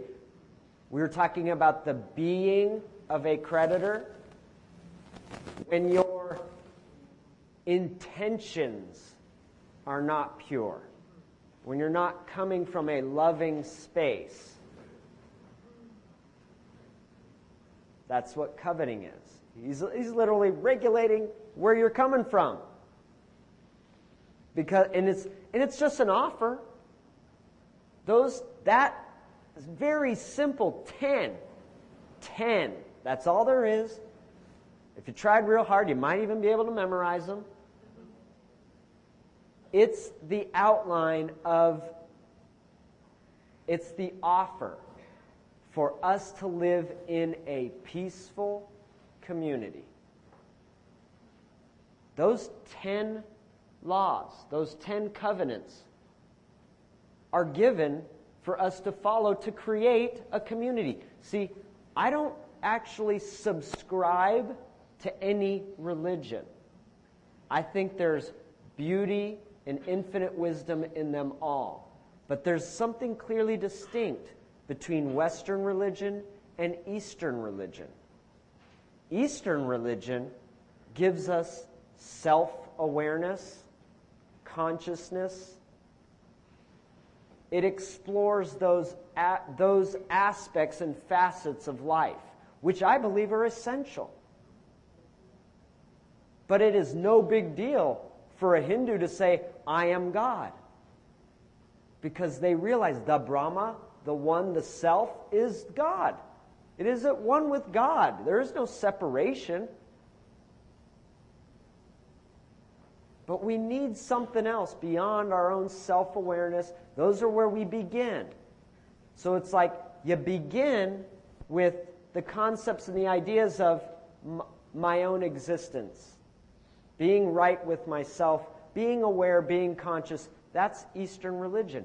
Now, how do we function as a community? We've got an entire book of laws that spells out how to function as a peaceful, productive, abundant community in Western religion. And I say Western religion because not just Christianity. Whether you're looking at Judaism, Islamism, or Mohammedanism, or whatever you want to call it, Christianity, all of these Western religions are basically laying out a law for successful, abundant, loving community.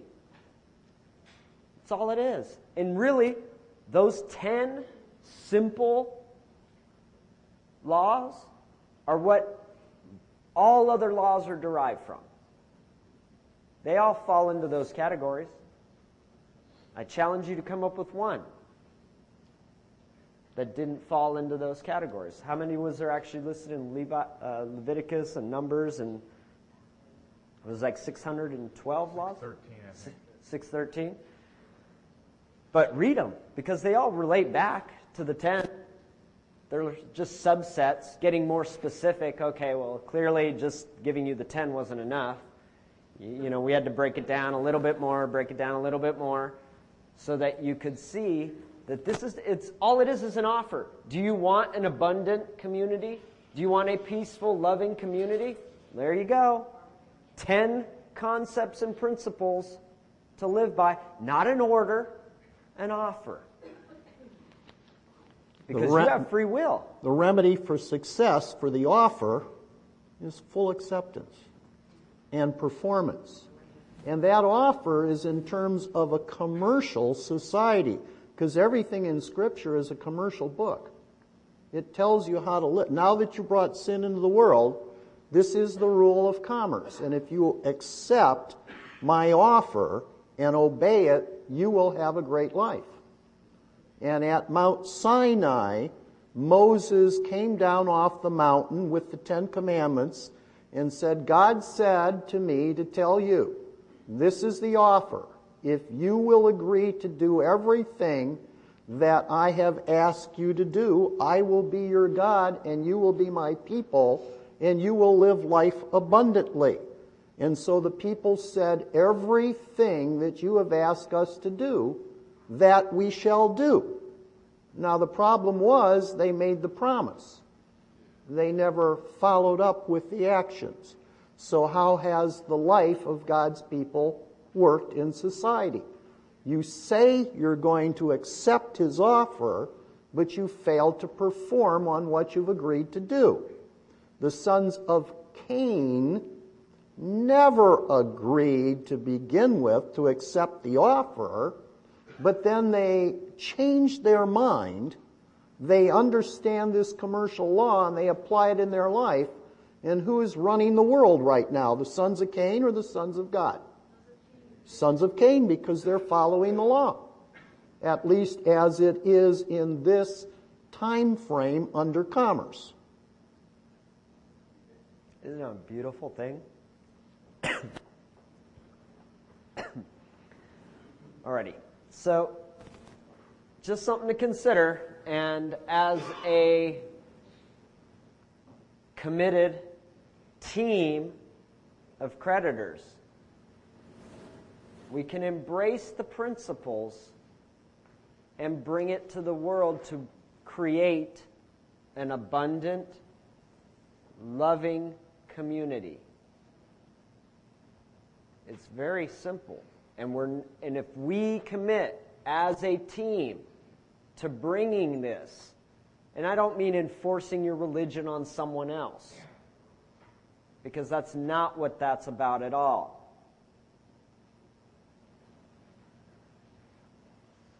But we can create, with those very basic principles and concepts, an abundant, flourishing community. And we could do it through commerce.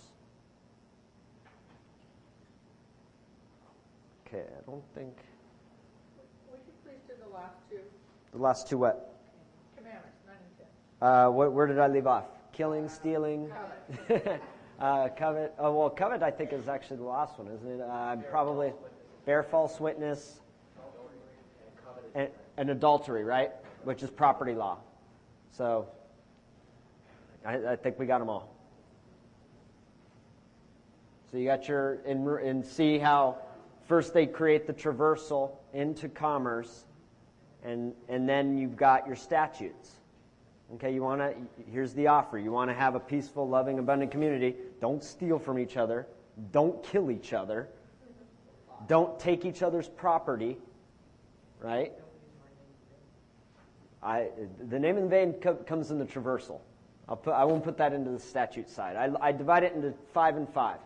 Top 5 is traversal, down the ladder, into commerce. And if you're going to be into commerce, be in honor and all that. And then you got your 5 statutes. The first 5 is love your God. Second 5 is love your brother. There you go. So we have the 2 great suggestions. Then we have the 10 planks of the Constitution. Then we have the derivation of the statutes and everything which implement everything else. Right. Okay, do we have enough time? What time's lunch? It's 11:30. Oh, we got about a half hour. Alrighty. We could do a quick little exercise on ontology.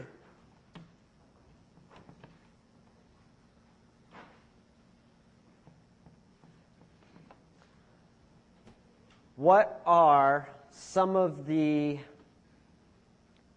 actions, conducts, or traits of a creditor? Integrity. I like that one. You know, the definition of honor? Integrity falls in there. Being in integrity. I like that. So, being a creditor. What does being in integrity mean? One with. Integrated? One with what? What would make us a creditor? Being one with what? The principles of being a creditor? What kind of principles? Credibility. Responsibility.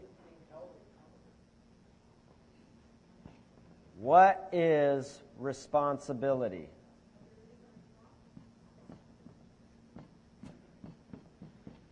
Why is the world the way that it is? We created it. We want it this way.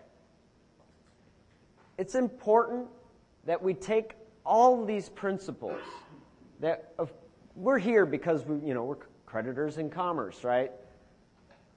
But again, you want to be really effective with these things in the world of commerce. Not saying that what I'm about to say isn't part of commerce, but a lot of times we make a distinction and separate our personal relationships from commerce. That's where it starts.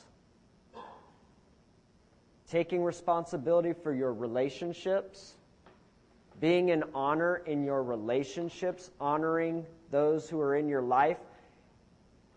You want to be really good at commerce?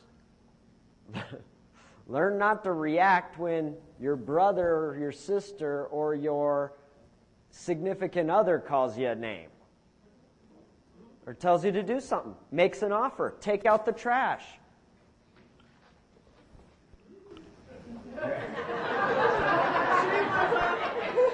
There's a quote I really like from Theodore Roosevelt at the opening of the Jamestown Exposition in 1907 that kind of sums up this responsibility thing for you and I as sovereign.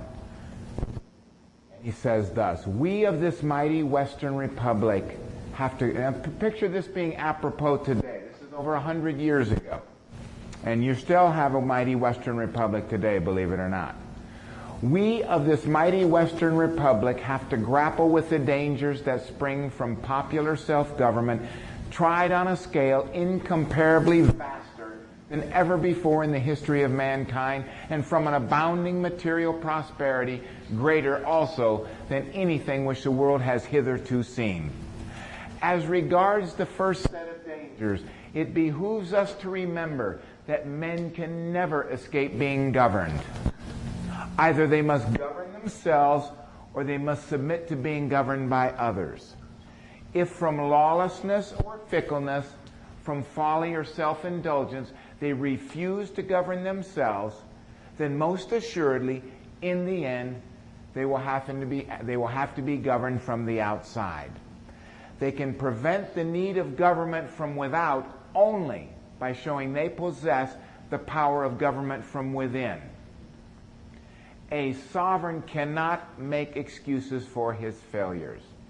A sovereign must accept the responsibility for the exercise of power that inheres in him. And where, as is true in our republic, the people are sovereign, then the people must show a sober understanding and a sane and steadfast purpose if they are to preserve that orderly liberty upon which, as a foundation, every republic must rest. They've been telling us, the presidents have been telling us, the courts have been telling us, the movies tell us,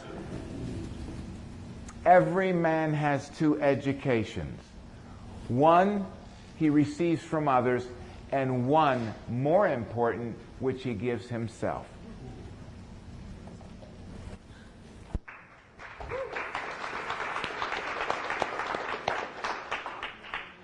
So, in responsibility, is there any room for victims? How many victims we got in the room? None? My gosh, this is the biggest congregation of responsible people I've ever seen. So, is that an important thing to be aware of and to recognize? Victimhood.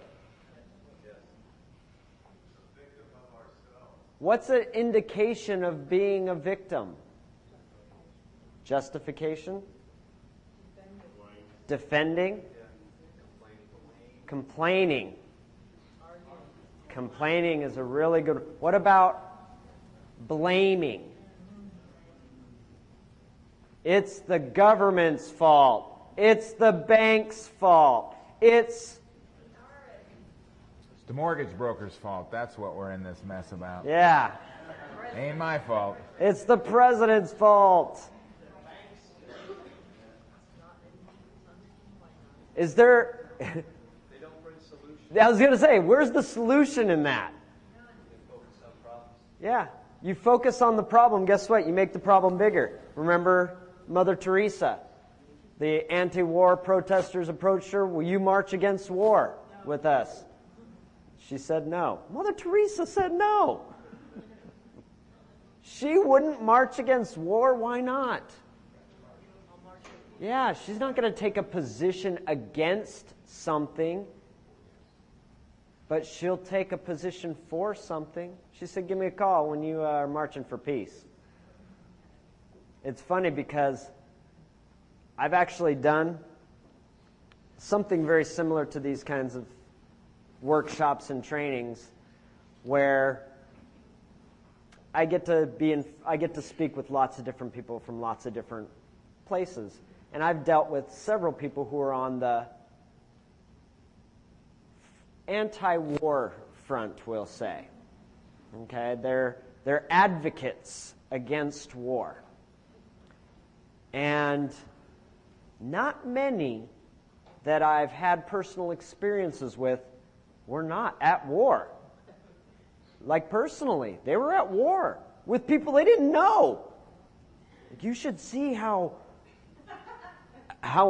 amazingly energetic and frustrated they can get over, like, George Bush, a person they had never met.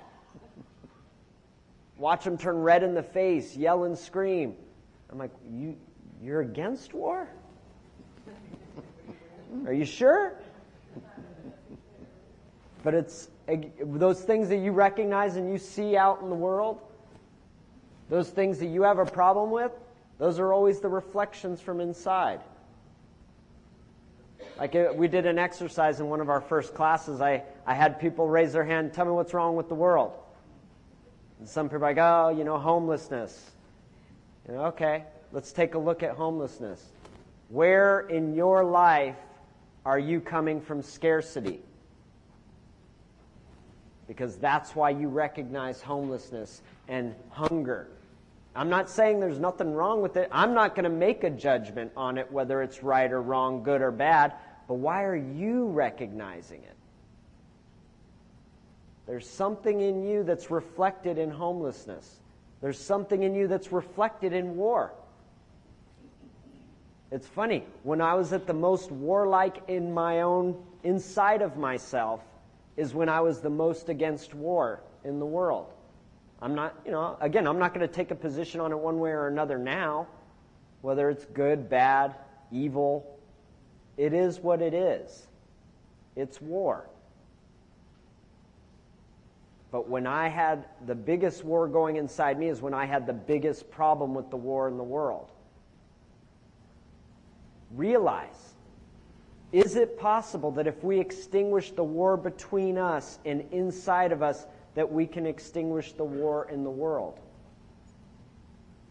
When we eliminate the idea of scarcity from ourselves, is it possible to eliminate scarcity in the world?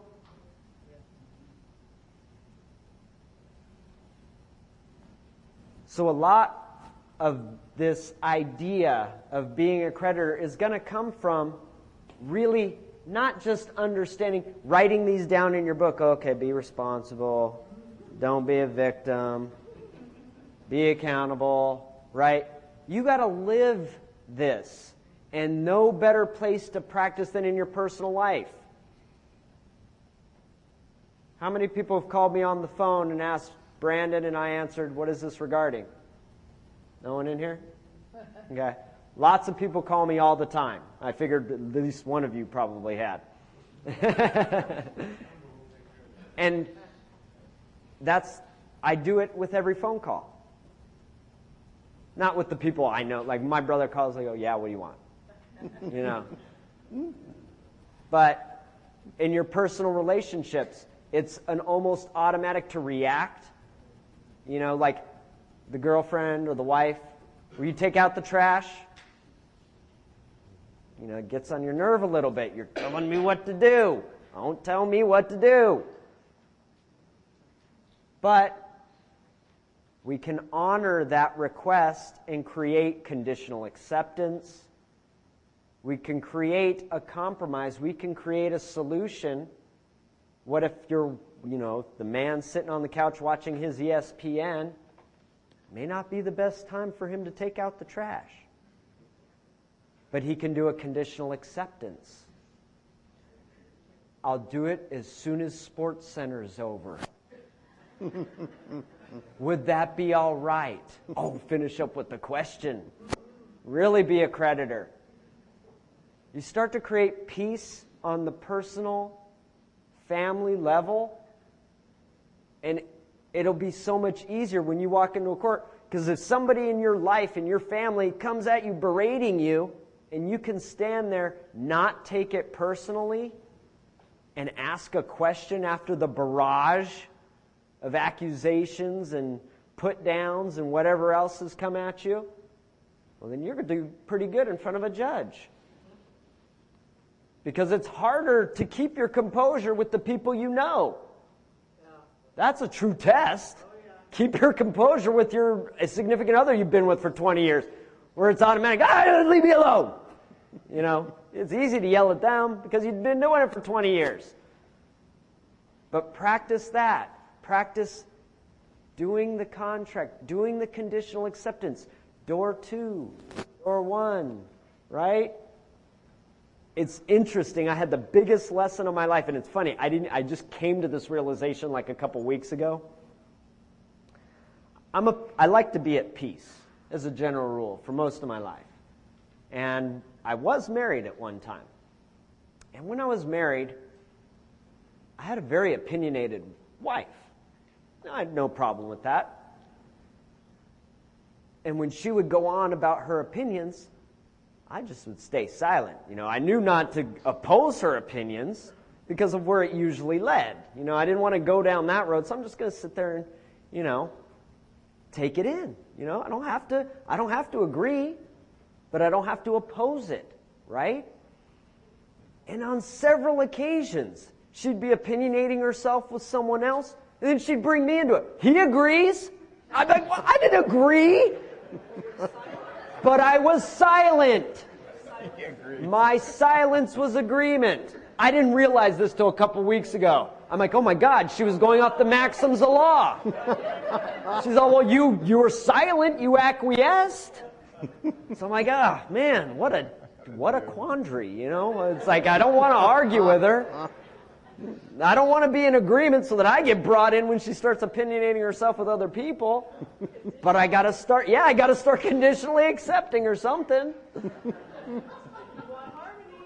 Exactly.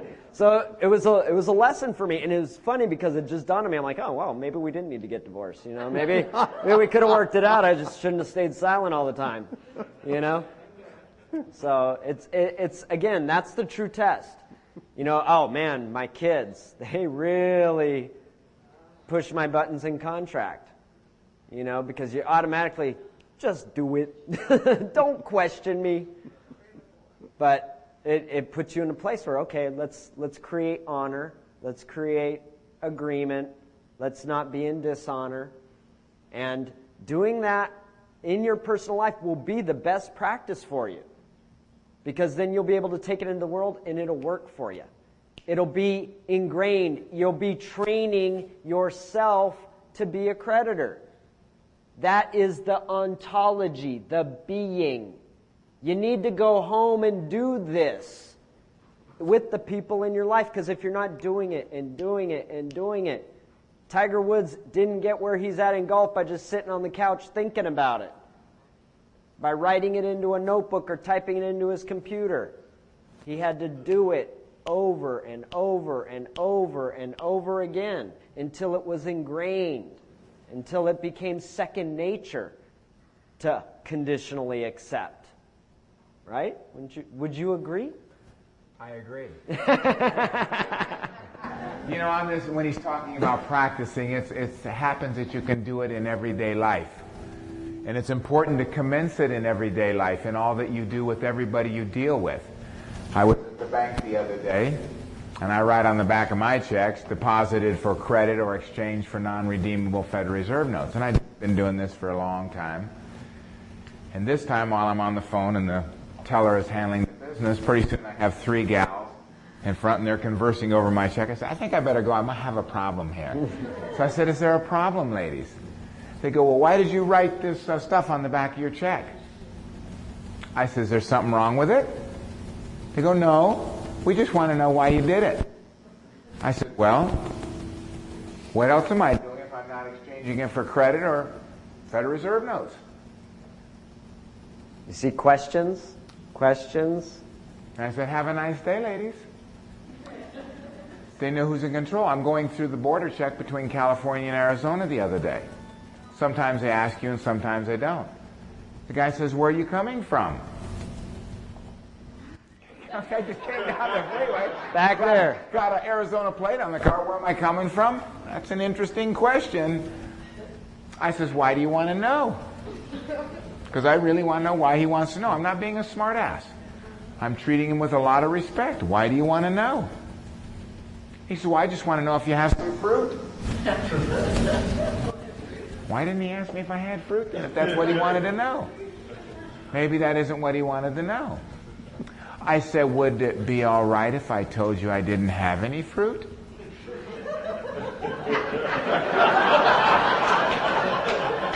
He says, have a nice day. Thank you. You know, a lot of us have been at the grocery store.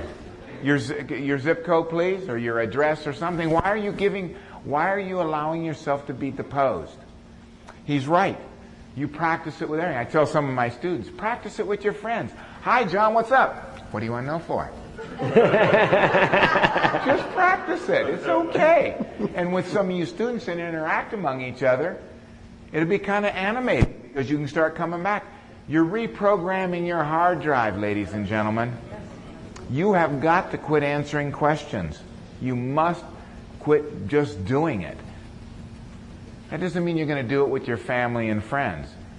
But try it. You're going to find it's kind of pleasant. Practice it, because it'll be, if you're going to wait until the moment you're in front of a judge to start practicing, good luck. You can't say it. It won't come out because you're not used to doing it. The postman is always saying or doing something. They come up and say, so-and-so, why are you at? Learn to ask about everything. That's what little kids do. Didn't God tell you to be as a child? I wonder what he's really saying. I don't know if that is, but it sounds good to me. And it works. Policeman says, excuse me, sir. Yes, how can I help you? Can you tell me what you're doing here? Yeah, can I see some identification? Well, let's get right down to business. It's your life. You better practice it. Practice makes perfect. And like Brandon says, when you get in front of a judge, it's really high-level anxiety. You know, sometimes your life's on the line. Now remember, in all of this, there's only going to be 376,000 ways with your conditional acceptance, so don't get anal about, I got to say these exact words. A counteroffer is a counteroffer. It's a statement which has the legal effect of rejecting the offer. That's such a valuable rule. What is a conditional acceptance? A conditional acceptance is always a counteroffer.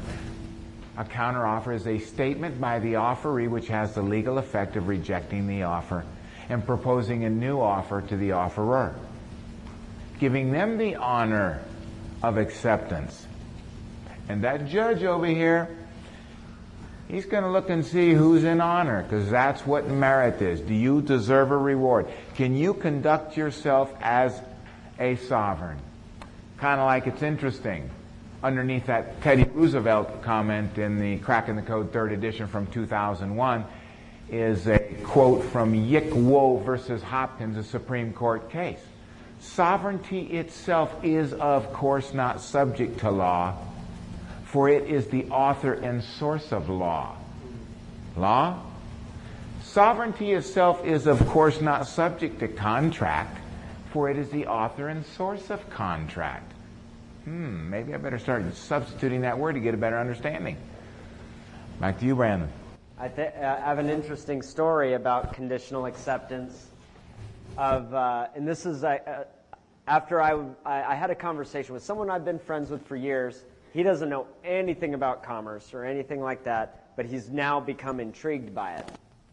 And so he was over at my house, and we're talking about it. And I started introducing him to the concept of conditional acceptance. And he was thinking about this court case. He had 2 court cases, both based on traffic tickets on his bike, okay? And on one of them, he was got a ticket for like riding through Griffith Park or something.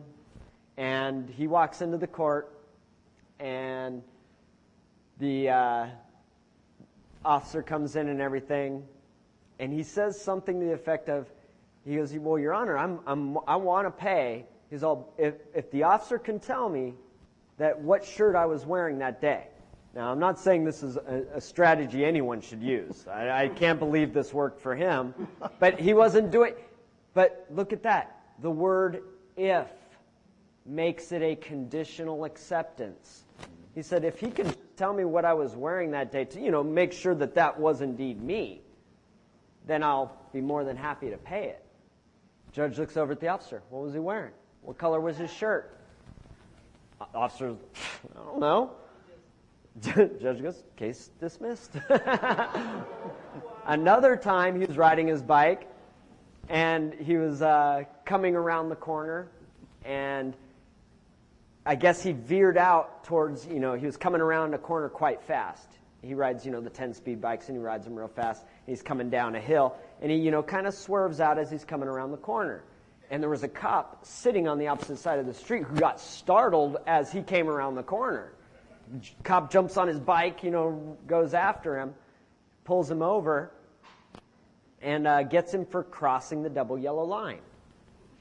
Okay? He goes into court. Your Honor, I'd be more than willing to pay this. Again, remember, this person had no idea, never been educated on any of this. This is just who he is naturally. If you guys knew this guy, he's always a kind of go-to-peace kind of guy. He asked the question, is it possible that by the speed at which I came around the corner, it startled you and you assumed I had crossed the double yellow line? He just asked a question. And the officer, I don't know what you're talking about, blah, blah, goes right into dishonor. The judge goes, case dismissed.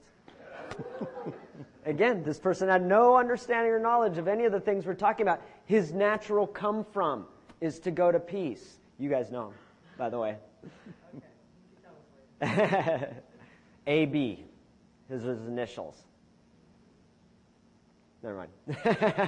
So it's his natural way of being, is that he automatically comes from non-conflict.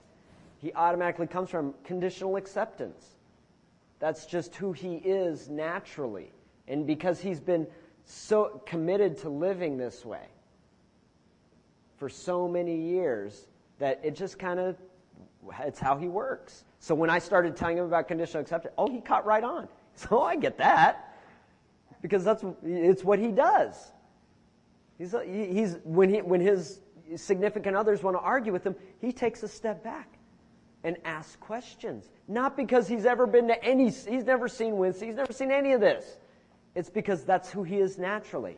He's got to step back and ask a question.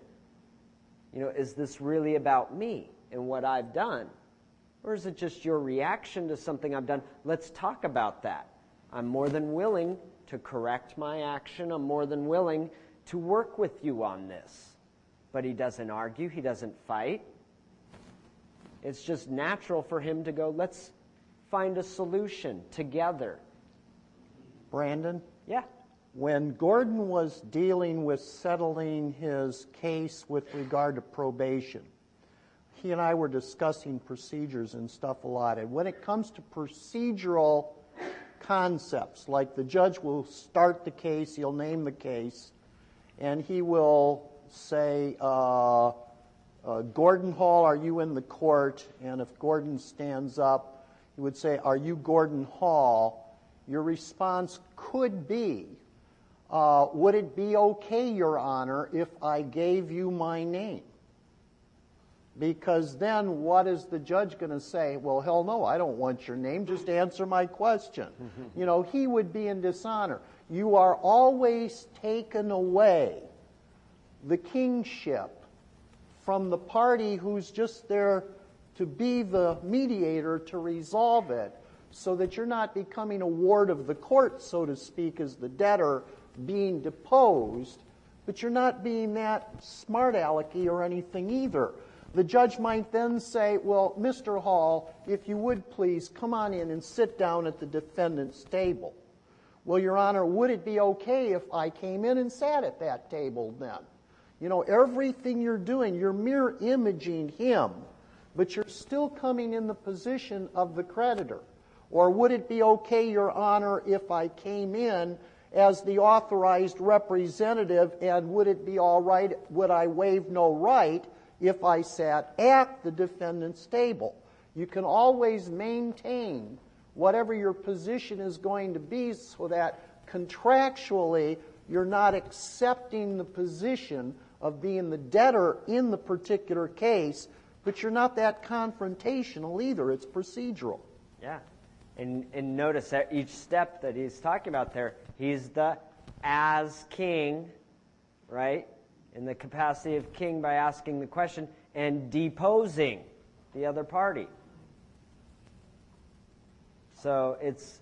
The judge says it's my court, but if you're deposing him and he answers, then aren't you the court?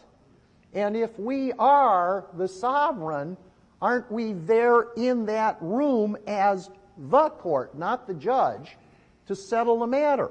So he will understand that you're coming in there with honor, not being a smart aleck.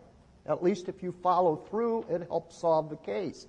Yeah. One of the criteria of being a creditor is you solve other people's problems.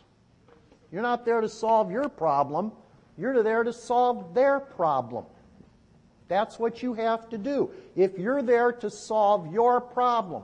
Remember this morning, Brandon basically came out and said, well, who's here to get their problem solved? Well, if you're in it to solve your problem, that's what a debtor tries to do. He tries to escape his responsibility. If you solve their problem, you have no problems left to solve. Your problem goes away by solving their problem. Jesus came down here to solve our problem, not his. But when he solved our problem, he gained a kingdom full of people. Had he not solved our problem, his kingdom would have been vacant. There would have been no one there. That's what we're doing as creditors, because we're coming into harmony with everything around us when we solve their problem. And understand, when you start this process, it's perfectly normal that you're doing it to solve your problem. Don't be all, oh, I'm not a good guy then. Because we all enter it to do that. Is it really your problem? Or is it just their accounting problem? There it is. Right? But you think it's your problem because they put your name on a piece of paper, but it's like, oh, this isn't my problem. The bank's got a problem with accounting. The IRS has a problem with their records. It's just put it in the right context. So you're going to start where you're getting into this process because you want to fix your mortgage, you have a ticket, you have a problem. But if you get into it really where you're going to go and get your remedy, it will be doing just what Brandon said. You will switch that hard drive. God, the IRS must have a problem. I got to help them. That cotton-picking idiot Hall did something again and didn't settle an account. I got to step in here and fix it for that Gordon Hall guy. And that's what you got to do. So when you start this, don't worry about that you're maybe not mentally correct on your approach. It shouldn't take you long with understanding that your remedy is in your enemy or one that can do you harm. They're there to help you. And once you get that just like that, help them settle their problem, all yours are gone. There it is, like superheroes, like comic books. Yep. How is it he always gets an applause and me and you, it's like just thankless. Just thankless. The straw man is always the hero. That's what we put him up there for. I guess. Okay. We're at 12 o'clock, so what we'll do is we're going to take 2 hours for lunch. Be responsible. Be creditors. Be your word and be in agreement. Let's try to be back here in our seats and ready to go at 2 o'clock.